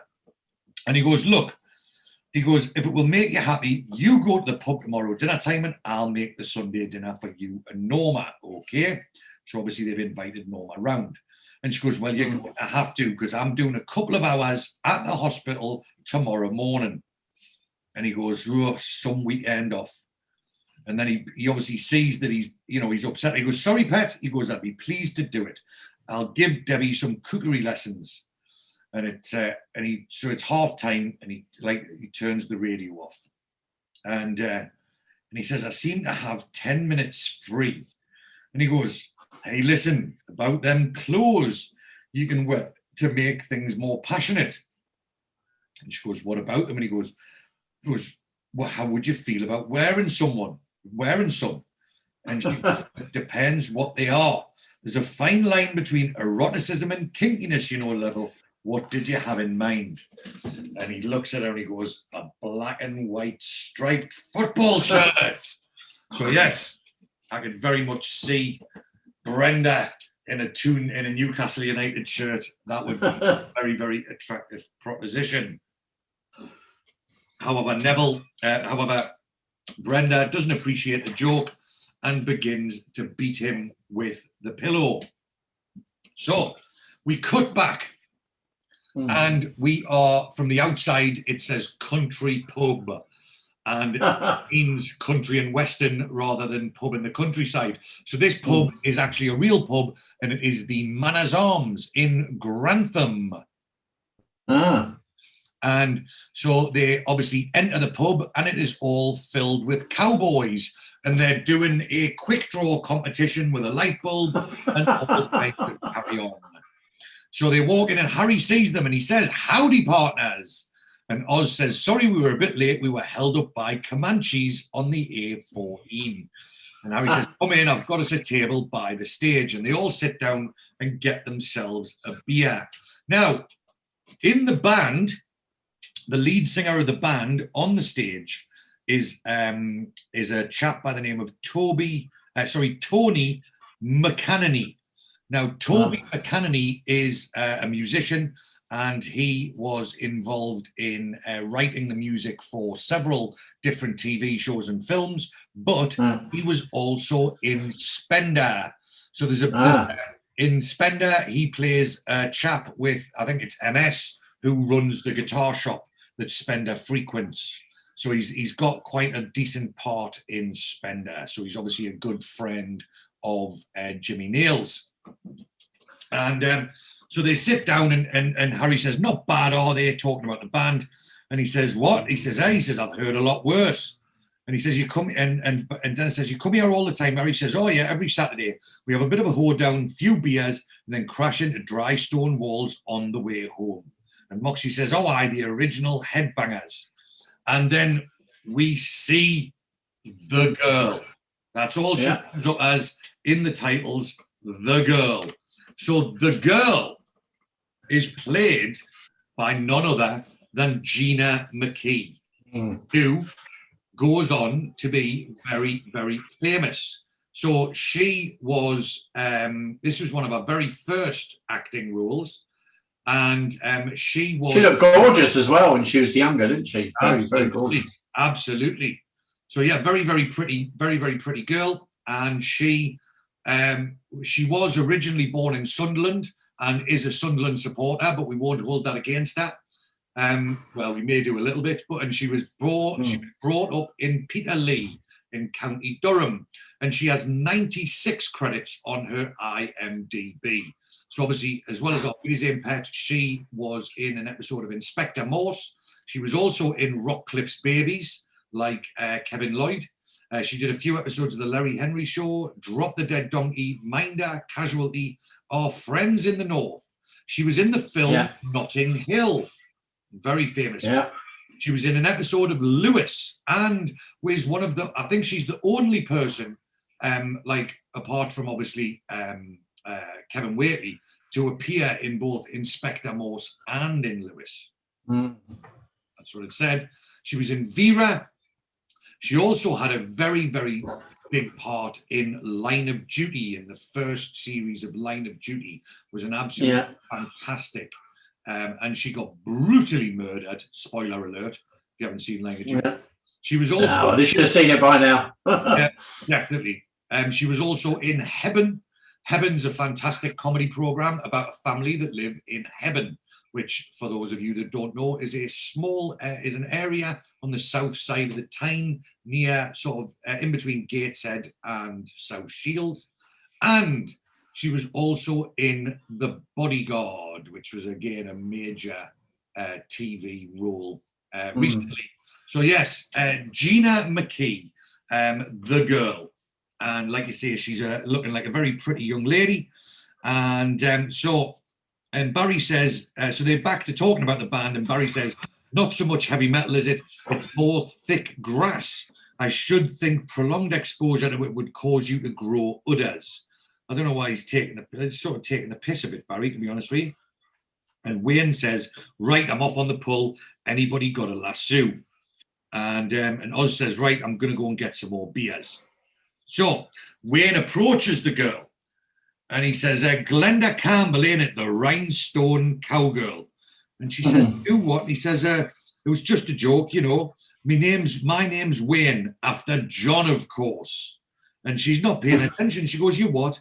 And he goes, are you always so chatty up here? And she goes, sorry, I was listening to the music. And he goes, oh yeah, masochist, are we? And again, you know, probably not the best line, but it seems to work. He was taking the piss out of the country music in the country music bar. And she goes, I only come because my brother's playing the fiddle. And he goes, seems like a sensitive type. Look, can I buy you a drink, love? Horlicks or something? And she says, no, thanks. I've got to drive him home later. And he goes, oh, I saw the series. He goes, and he goes, oh, I saw the series. Rawhide were it. And he goes, yeah, look, is there another bar or something round here? One with a broken jukebox, preferably. And she goes, sorry, if you want a break from this, you'll have to go out in the car park. And Wayne, sensing his opportunity, like the weak buffalo at the back of the pack, he pounces. And he says, shall I see if they've got a table for two? And Wayne has pulled straight away, and they walk out together. So the band finished playing their song, and everyone claps. And there's a man jumps on the stage. And he says, boys and girls, quiet, please. Boys and girls, quiet. We have a very special guest artist in the room tonight. Apparently, he's appeared with the great Merle Haggard in Nashville. Ooh, everyone screams. And he's a great personal friend of Merle's. So, ladies and gentlemen, let's give him a real big hand. Big Willie Osborne. And Oz puts he's got two jugs of beer, he puts them down on the table, and Oz gets up on the stage, and like the lads are dumbfounded as to what's going on. And Dennis says, what is he doing? And he says to the band, he says, do you know I can't be myself? And so great song. Yeah, he turns around and he starts singing. And not only does he start singing, but he starts singing surprisingly well. And he, he impresses the lads no end. And I think he actually sings this. He sings it live, doesn't he? When he's when he's doing. Surprise me. Yeah, he done the arrangement himself, and he sung it live. Well, obviously we mentioned it earlier. I mentioned it earlier to Stan during the interview about how they made use of Jimmy Nail's singing talents. And Bomber says, how can someone so ugly make a noise like that? And Dennis says, he must be miming, isn't he? And Moxie says, what's he called himself? And Barry says, Big Willie, weren't it? He says, it's true and all. He says, I shared a shower with him once in Dusseldorf. So there you go. Oz is packing some heat by the sounds of things. So we cut out to the car park, and Wayne has his soiree cut short, and the girl gets out of the car in the car park, and she goes, I've got to listen to this bloke. He sounds good. And they cut back in, and Dennis is still convinced. He says, he must be miming. And Harry, he says, hey, says that lad is wasted laying. So we see them coming back to the manor, and all of the lads are singing. Yeah. And they're singing the same song, I Can't Be Myself. And Wayne says, yeah, lads, he says, I hate to break up the party. He says, but the light's on again. And Oz comes running forward. He says, let's see if the bastard's fallen into me little trap. And Dennis he likes laying traps, doesn't he? He done it in Germany as well, didn't he? Exactly. Well brought up, George. So yes, Oz loves to catch a thief, doesn't he? So we go back to Germany, where he had he painted the green dye. So now he's set himself another little trap for a thief. And Dennis says, what trap? And he says, before we went out tonight, I squirted a bit of super glue on the fridge door handle. And so they walk in, and the tramp is stuck to the fridge. And Ozzy's like, aha, hey, aha, finds it hilarious. And the ghost, he says, oh, Jesus, lads. He says, I'm glad to see you back. He says, look, I can't go for a piss with this bloody fridge on me hand. And Barry's like, that's him, the ghost. So they cut to the bedroom, and obviously they've got they're bandaging up his hand, and they've got the fridge off his hand.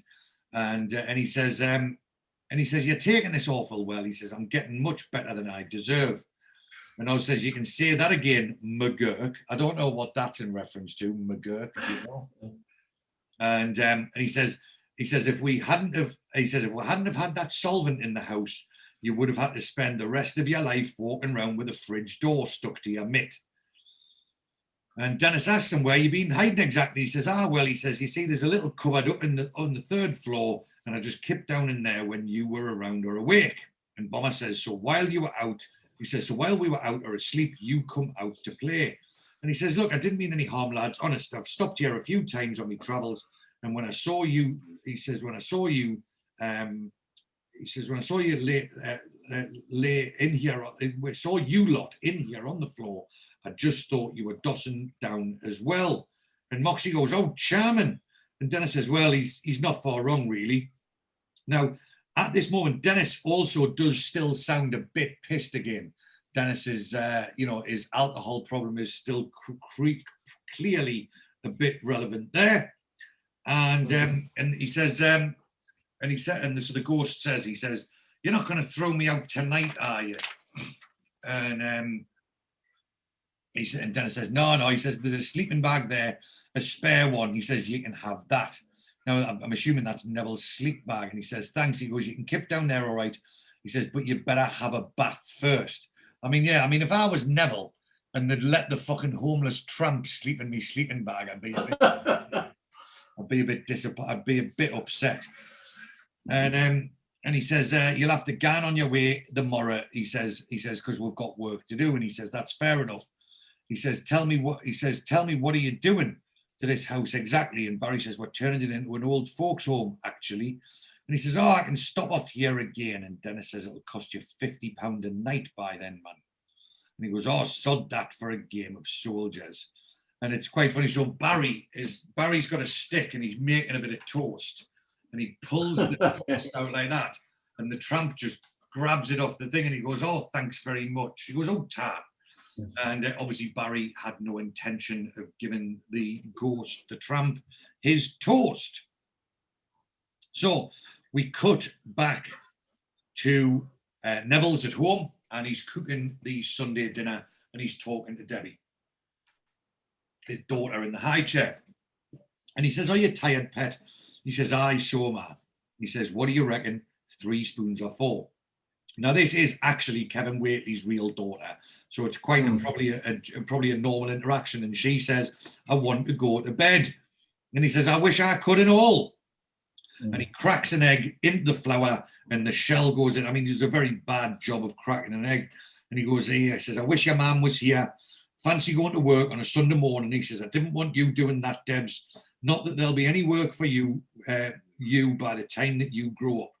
And Brenda is now in the background with her nurse's cape. That's his uniform. I mean, no, but like, have you seen the cape she's wearing? I mean, it's like, it's in the 80s, not the 50s. And he says, what time is Yorkshire pudding supposed to go in anywhere? And Brenda interrupts. She says, who are you talking to, Pet? He goes, oh, hello, Pet. I'm just getting some culinary tips off Debbie. So if it all goes wrong, it's her fault, right? And she picks up the pen. She goes, how are you, Pet? Out you come. And she takes Debbie away. And Neville says, and he says, listen, what time is... And just as he says that, they cut back to the village. And the lads are sending the ghost, the tramp, on their way. And he says, right, lads. And he says, right then. And Dennis says, right then, there's a bus stop. He says, you can get into town from there. And he bungs them 10 quid. Now, 10 quid's quite a lot of money back then. You know what I mean? Dennis has been fucking quite overly nice to him. And he says, thanks. He says, and thanks for the jumper and the jeans. He says, you've been smashing for you lads. Big breakfast this morning. All the beers I've had, the telly and the videos. He goes, I've had a belting time. It's like he's been on holiday. And he says, and Dennis says, you sure you've got somewhere to stay tonight? And he says, he says, I've got a string of homes up and down the country. I'm practically landed gentry. He says, see you around, take care now. And Moxie says, ta-ra, mate. He says, cheerio. And Bomber, as they're walking off, he says, seems like a nice old bloke, really. And Wayne says, but you can't help feeling sorry for him, can you? And Oz says, sorry me arse. And I love this line. He goes, I bet he's as happy as a pig in shite. And Moxie says he certainly smells like one. And they all have a bit of a laugh. And Barry says, it's a bit sad though, isn't it? He says, what? He says, get to that age and have nowhere to live. He says, I don't think we do enough for old people in this country, actually. And he says, well, no, he says, he's got it cracked, hasn't he? Just him and the highway. And so they get to the pub, and Bomber tries to open the door and it's closed. And Bomber says, what time is it? And Wayne says, it's 12:minutes. And Oz punches the pub door. He's like, come on, Arthur, get the door open, man. We've only got 1 hour and 59 minutes drinking left. And he gives the door a kick again. And he says, daft when you think about it. He says, pubs open all hours when you're at graft and you get a day off and they keep short at time. And Arthur opens the door. And he's very, very aggressive with him. And he says, and wipe your feet before you come in. And so we cut back to Neville cooking the dinner. And he drops a bacon tray on the floor and he's burnt his hand. And Norma arrives at Nevin Brenda's. Now, if you actually hear there's a bit of, I don't know whether it would be a bit of bad editing. I noticed that there was a split second where Brenda and Norma were stood there like waiting for the action call. So they just stood there not moving, and then all of a sudden they moved. So whoever did the editing there sort of left it a fraction too long. And then obviously Brenda takes Norma's coat and whatever, but they're stood there like that, not moving, and then they start moving, and it's like a fraction too long. They could have chopped that off and made it look a little bit more natural. It looked very, very unnatural the way it went. And Brenda says, well, nice to meet you at long last, Norma. I've heard a lot about you. And Norma gives her some wine and she goes, thanks. And she says, from Neville, you know. And Norma says, very nice of you to invite us round, Pet. I've heard a lot about you from Dennis. And I mean, I've heard you've got your kitchen well organised. And obviously she's taking the piss because Neville's on the floor. And she goes, I can see that's true. And he goes, hello, Norma. He goes, how are you, Pet? And she goes, I'm fine, thanks, Neville. And he goes, well, you'll not be after eating this lot. And Brenda says, stop being so apologetic, Neville. You're a good cook if you give yourself the chance. Sit down, Norma, Pet. Now, what can I get you to drink? And Norma says, have you got any gin? And she says, well, I'll go mad and have a gin and tonic. And she goes, this is a rare treat for me, Neville, getting me Sunday dinner made for us. Never happens when our Dennis is at home. And Neville says, well, it's the least I could do after he lent us his van. He says, not that I wouldn't have invited you over yourself, mind. And he says, and he sends his love, by the way. And he said, and she says, well, I don't suppose you live this well now that you lads have moved into the derelict house, eh? And he says, well, actually, Sunday dinner is a big occasion for us usually. And she goes, and he says, it's the one time of the week that we get to relax and really push the boat out, you know? So they cut back to the barley moor, and Oz is complaining to Arthur, and he says, it's a piss poor show this for a Sunday morning, isn't it? You got nae cheese on the bar, nae crackers, and then he goes, nae tripe. I mean, I used to go to the social club with my granddad on a Sunday where they used to put the cheese and crackers on the bar. But I mean, it was a big thing in the 80s. So many pubs around Camden. I mean, some would have chicken legs, seafood, all laid out, all free. And it just stopped. It just stopped. What they used to put tripe out? No, not tripe. No. No, there'd be seafood or bacon, or I say sometimes chicken legs. Depends on the pub. but then they just stopped. Cheese and crackers on the bar. That was anyway. And he says, Nate trite note. And Pringle, he says, I like to treat my customers the way they treat me. And then this is one of the best lines from Moxie. And he says, I'm not surprised there aren't. He goes, I'm surprised there aren't little bowls of rat poison on the bar in that case. Miserable. And then obviously he pauses and he goes, miserable get.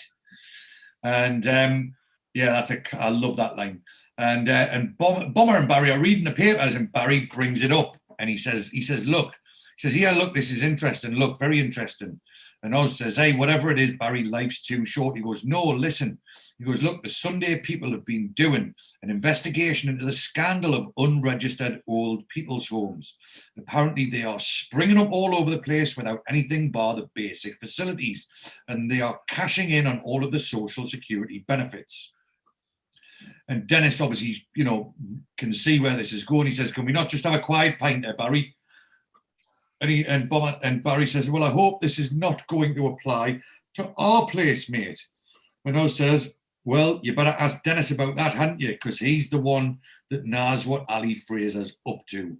And Bomber says, some of the places condemned here have more facilities than Thornley Manor by the sounds of it. And Wayne says, well, they couldn't have any less, could they? And Dennis again tries to quash. And he says, we haven't finished the job yet. And Oz says, no, but it's not looking too promising. The way things are going, is it?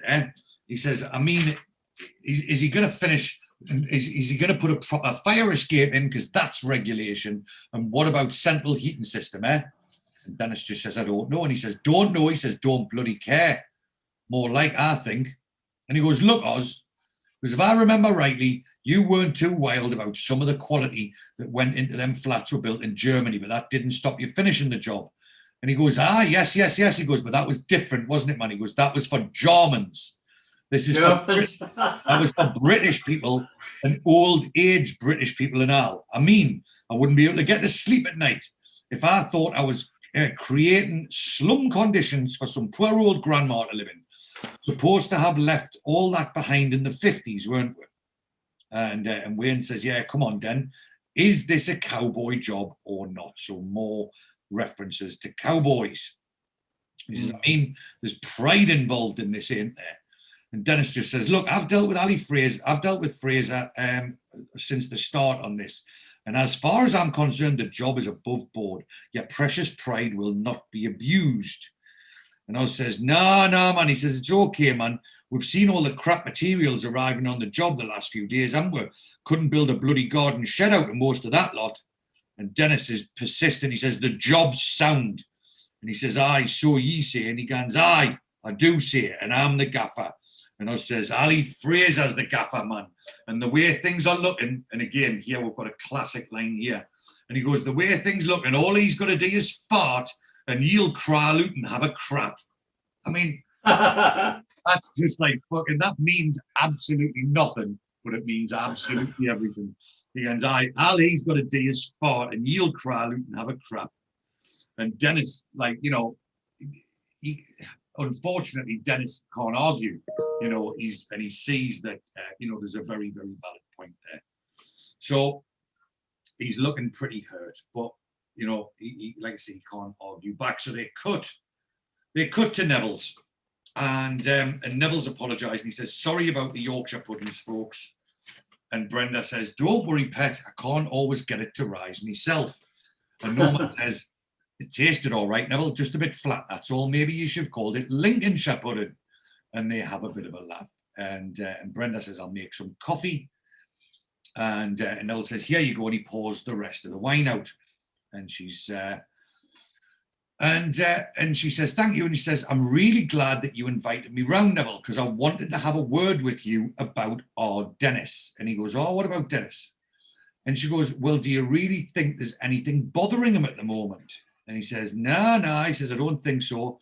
He says, well, he says, I suppose he's the gaffer, so some of the lads have got a bit of a problem, like.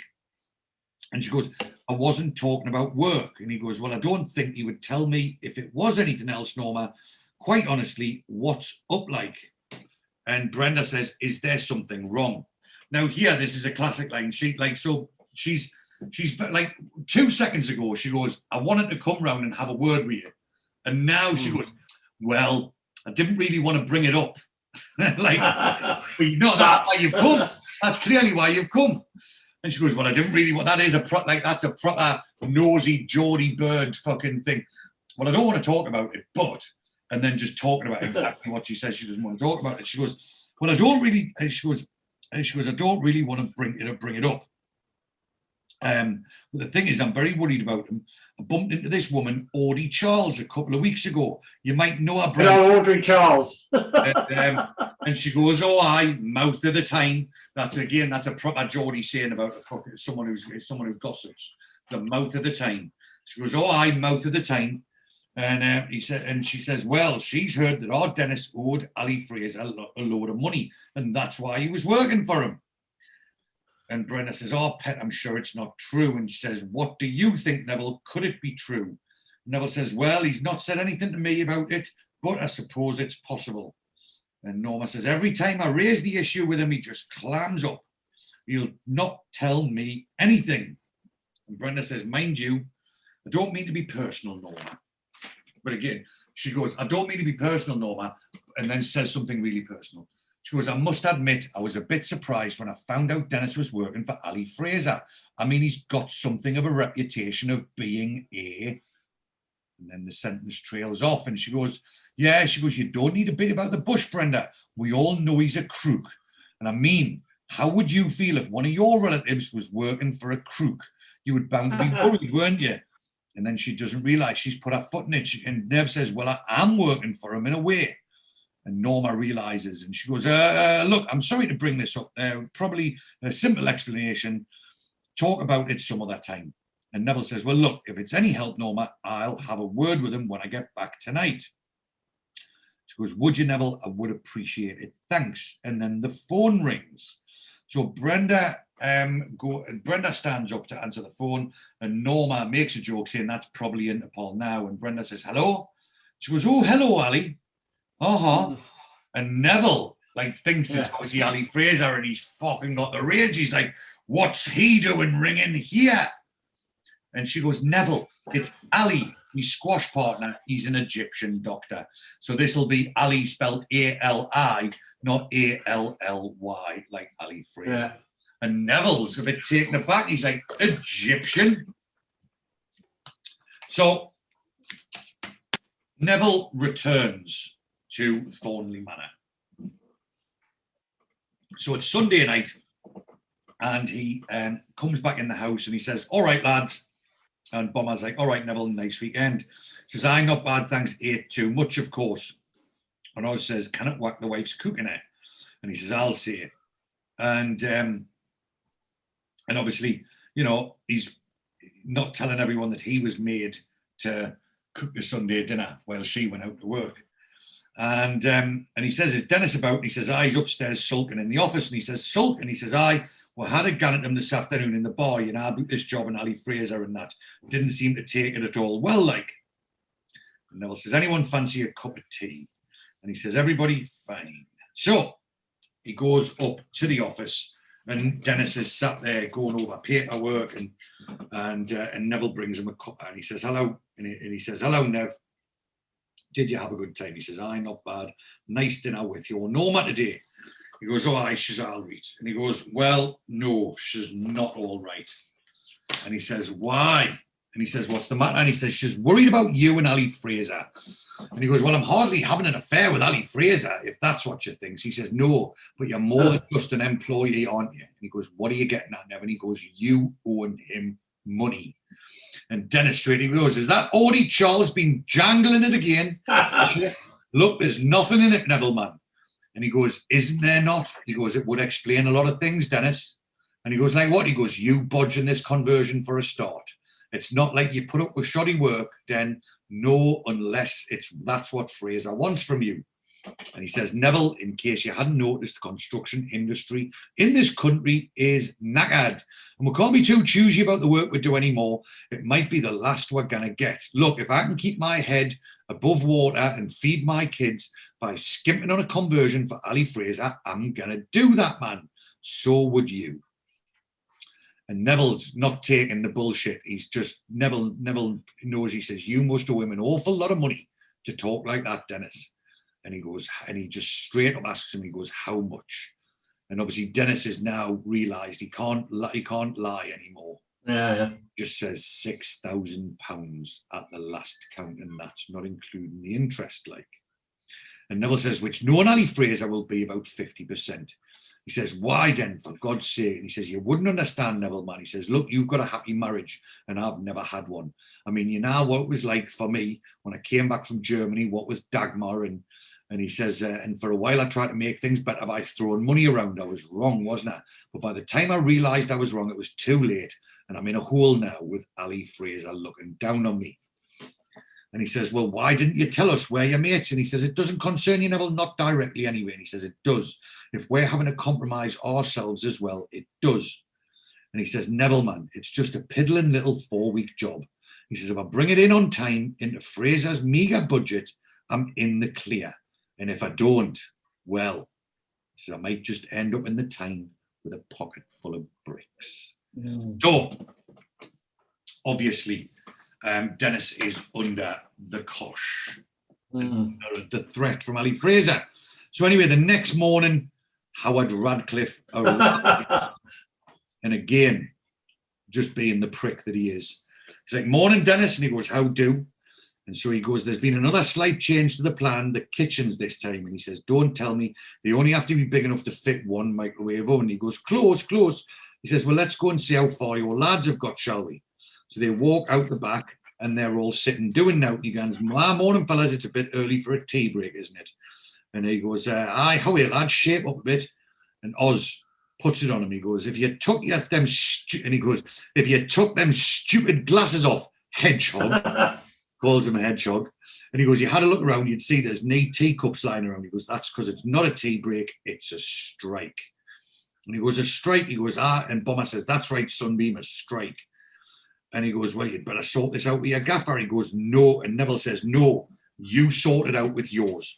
You tell Ali Fraser nothing gets done here till he upgrades this conversion and, more importantly, takes the squeeze off Dennis. And Dennis says, look, Neville. And he goes, no, it's all right, Dennis. We're all determined about this. And Howard says, and he says, hey, now, what's going on here? And Oz says, look, you got the message, didn't you, hedgehog? Now piss off and pass it on. Yeah, I like that line. It's brilliant. And he says, right, he says, if that's the way you boys want it.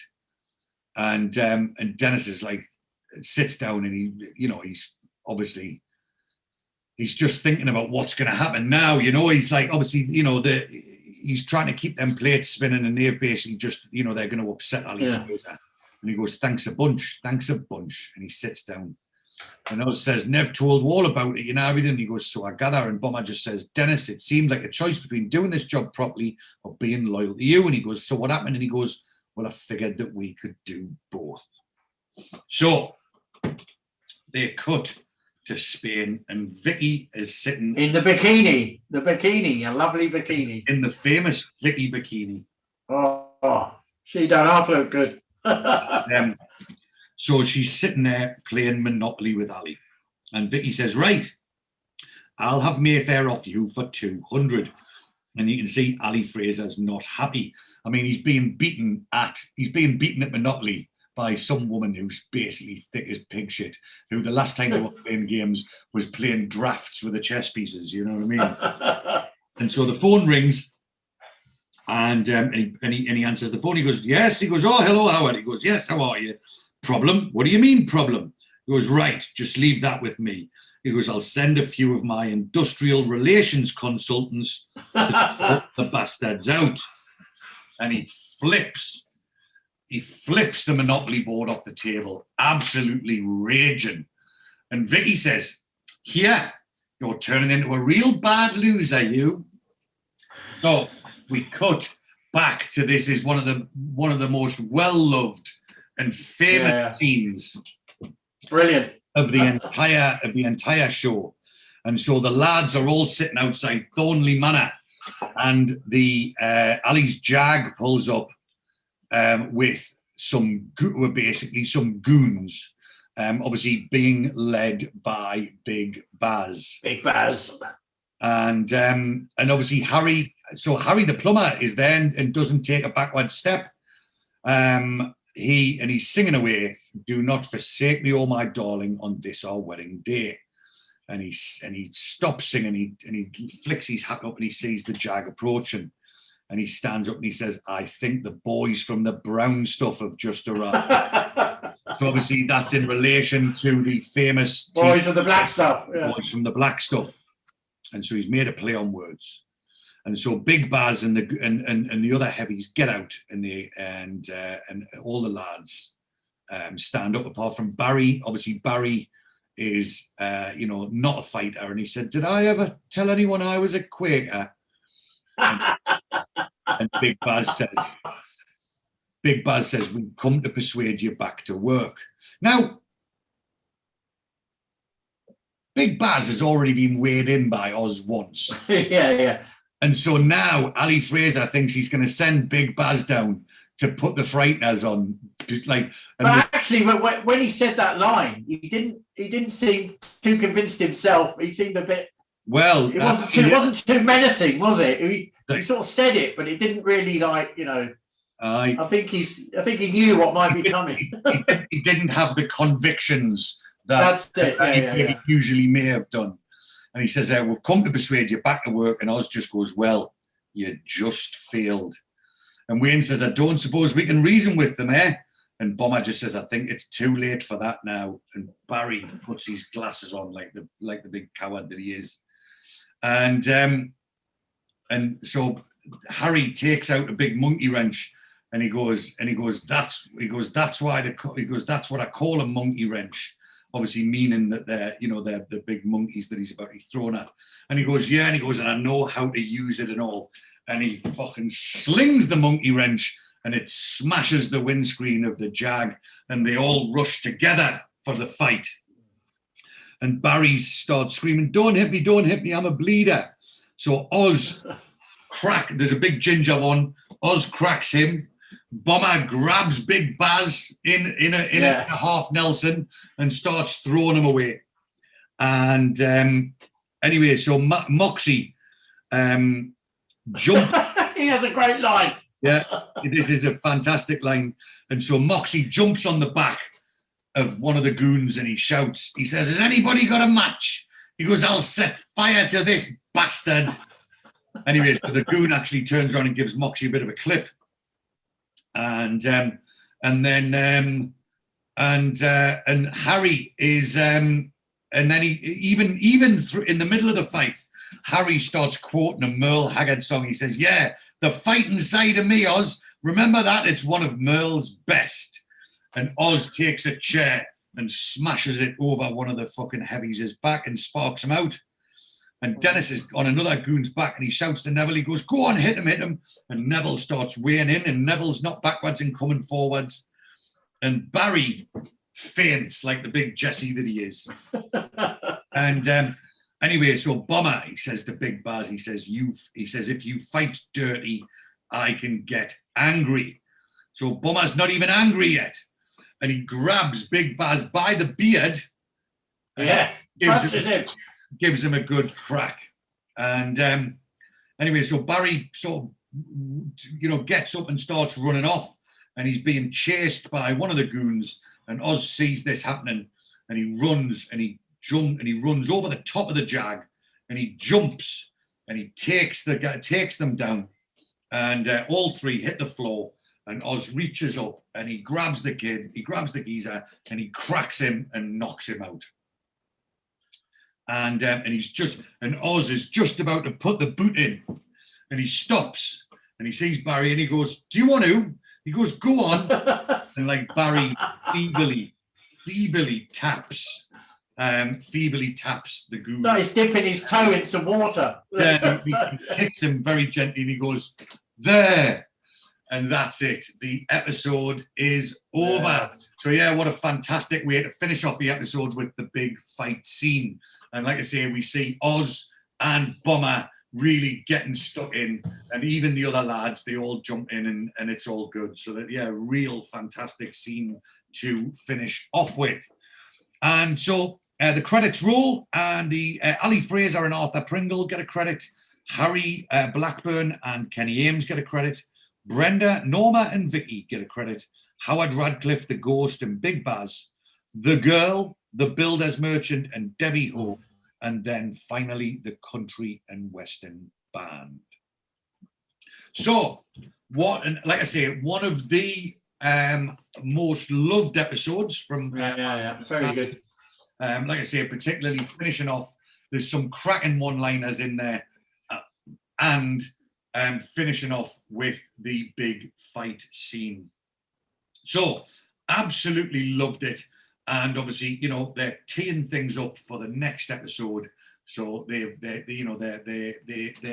mean, to be honest, you know, Ali Fraser so far, right, for having the reputation of being the big scary gangster, he's a bit shit, right? So Big Baz has been, his goon, Big Baz, has been chinned twice, once by Oz and once by Bomber. Yeah, his other goons got weighed in by Dennis and Neville and Moxie and Wayne. You know what I mean? And he's now he's about to have the squeeze put on him by a group of builders to convince him to spend more. Well, all Ali seems to do. I mean, he's only a little guy, and I mean, he has people doing stuff for him, doesn't he? Exactly. But not very well. Exactly. So yes, his reputation as being the big scary gangster certainly isn't all that. So if any of our fantastic listeners or watchers would like to comment about anything that we spoke about on today's episode, or anything else at all, or like I say, feel free just to throw some abuse at us. We can be contacted by email on aufwiedersehenagain@gmail.com. Please follow us on Instagram at Auf Wiedersehen Again Podcast. Please follow us on Twitter at Auf Again. Please like and share the Facebook page, Auf Wiedersehen Again Podcast. And please do subscribe to our YouTube channel, Auf Wiedersehen Again Podcast. And remember, click that bell to alert you to any new episodes. But if mine and George's visual presence is disturbing to you, please do listen on audio only on all good podcast platforms, Spotify, iTunes, and Google Podcast Breaker, and many, many more. New episodes are released every Friday at 10 a.m. and our music is composed and performed by Lee Dosky. So please, please, please do like and subscribe wherever you get your podcasts. Remember, our sponsor is Top Gun Tattooing, number 12, the Harris Arcade in Reading. That's topguntattooing.co.uk, 01189 968 667. Remember, you get 20% off with Zach by quoting Harry and Shaitman, our code. And every one of our watchers and listeners is entitled to the free Neville and Lottie tattoo. So if you want a free tattoo, just contact us by email. And remember, our giveaway competition is live on the social medias. So remember, if you want to win this original signed picture copy, you can do so by going onto social media, following us, liking the post, tagging 3 of your friends, and sharing that post. So we hope that you all enjoyed that episode, but more importantly, for this week, we also hope that you enjoyed our interview with our writer, Stan here. And next week, we will be halfway through the 40 episodes. So if you have enjoyed what we've done so far, please do tell your friends. If you haven't enjoyed it, tough shit, it's absolutely free, and we're not doing it for you. We're doing it to entertain us. No, we are. But like I say, please, please, please do spread the word and tell your friends about the podcast. But until then, George, well, until tomorrow for us. Tomorrow. Until next week for the rest of our loyal listeners. Until then, Auf Wiedersehen, Pet. Oh, yeah, man. All out of options, nothing to choose. I fizzed out on Netflix, I'm sick of the news. I sign up to Sky, but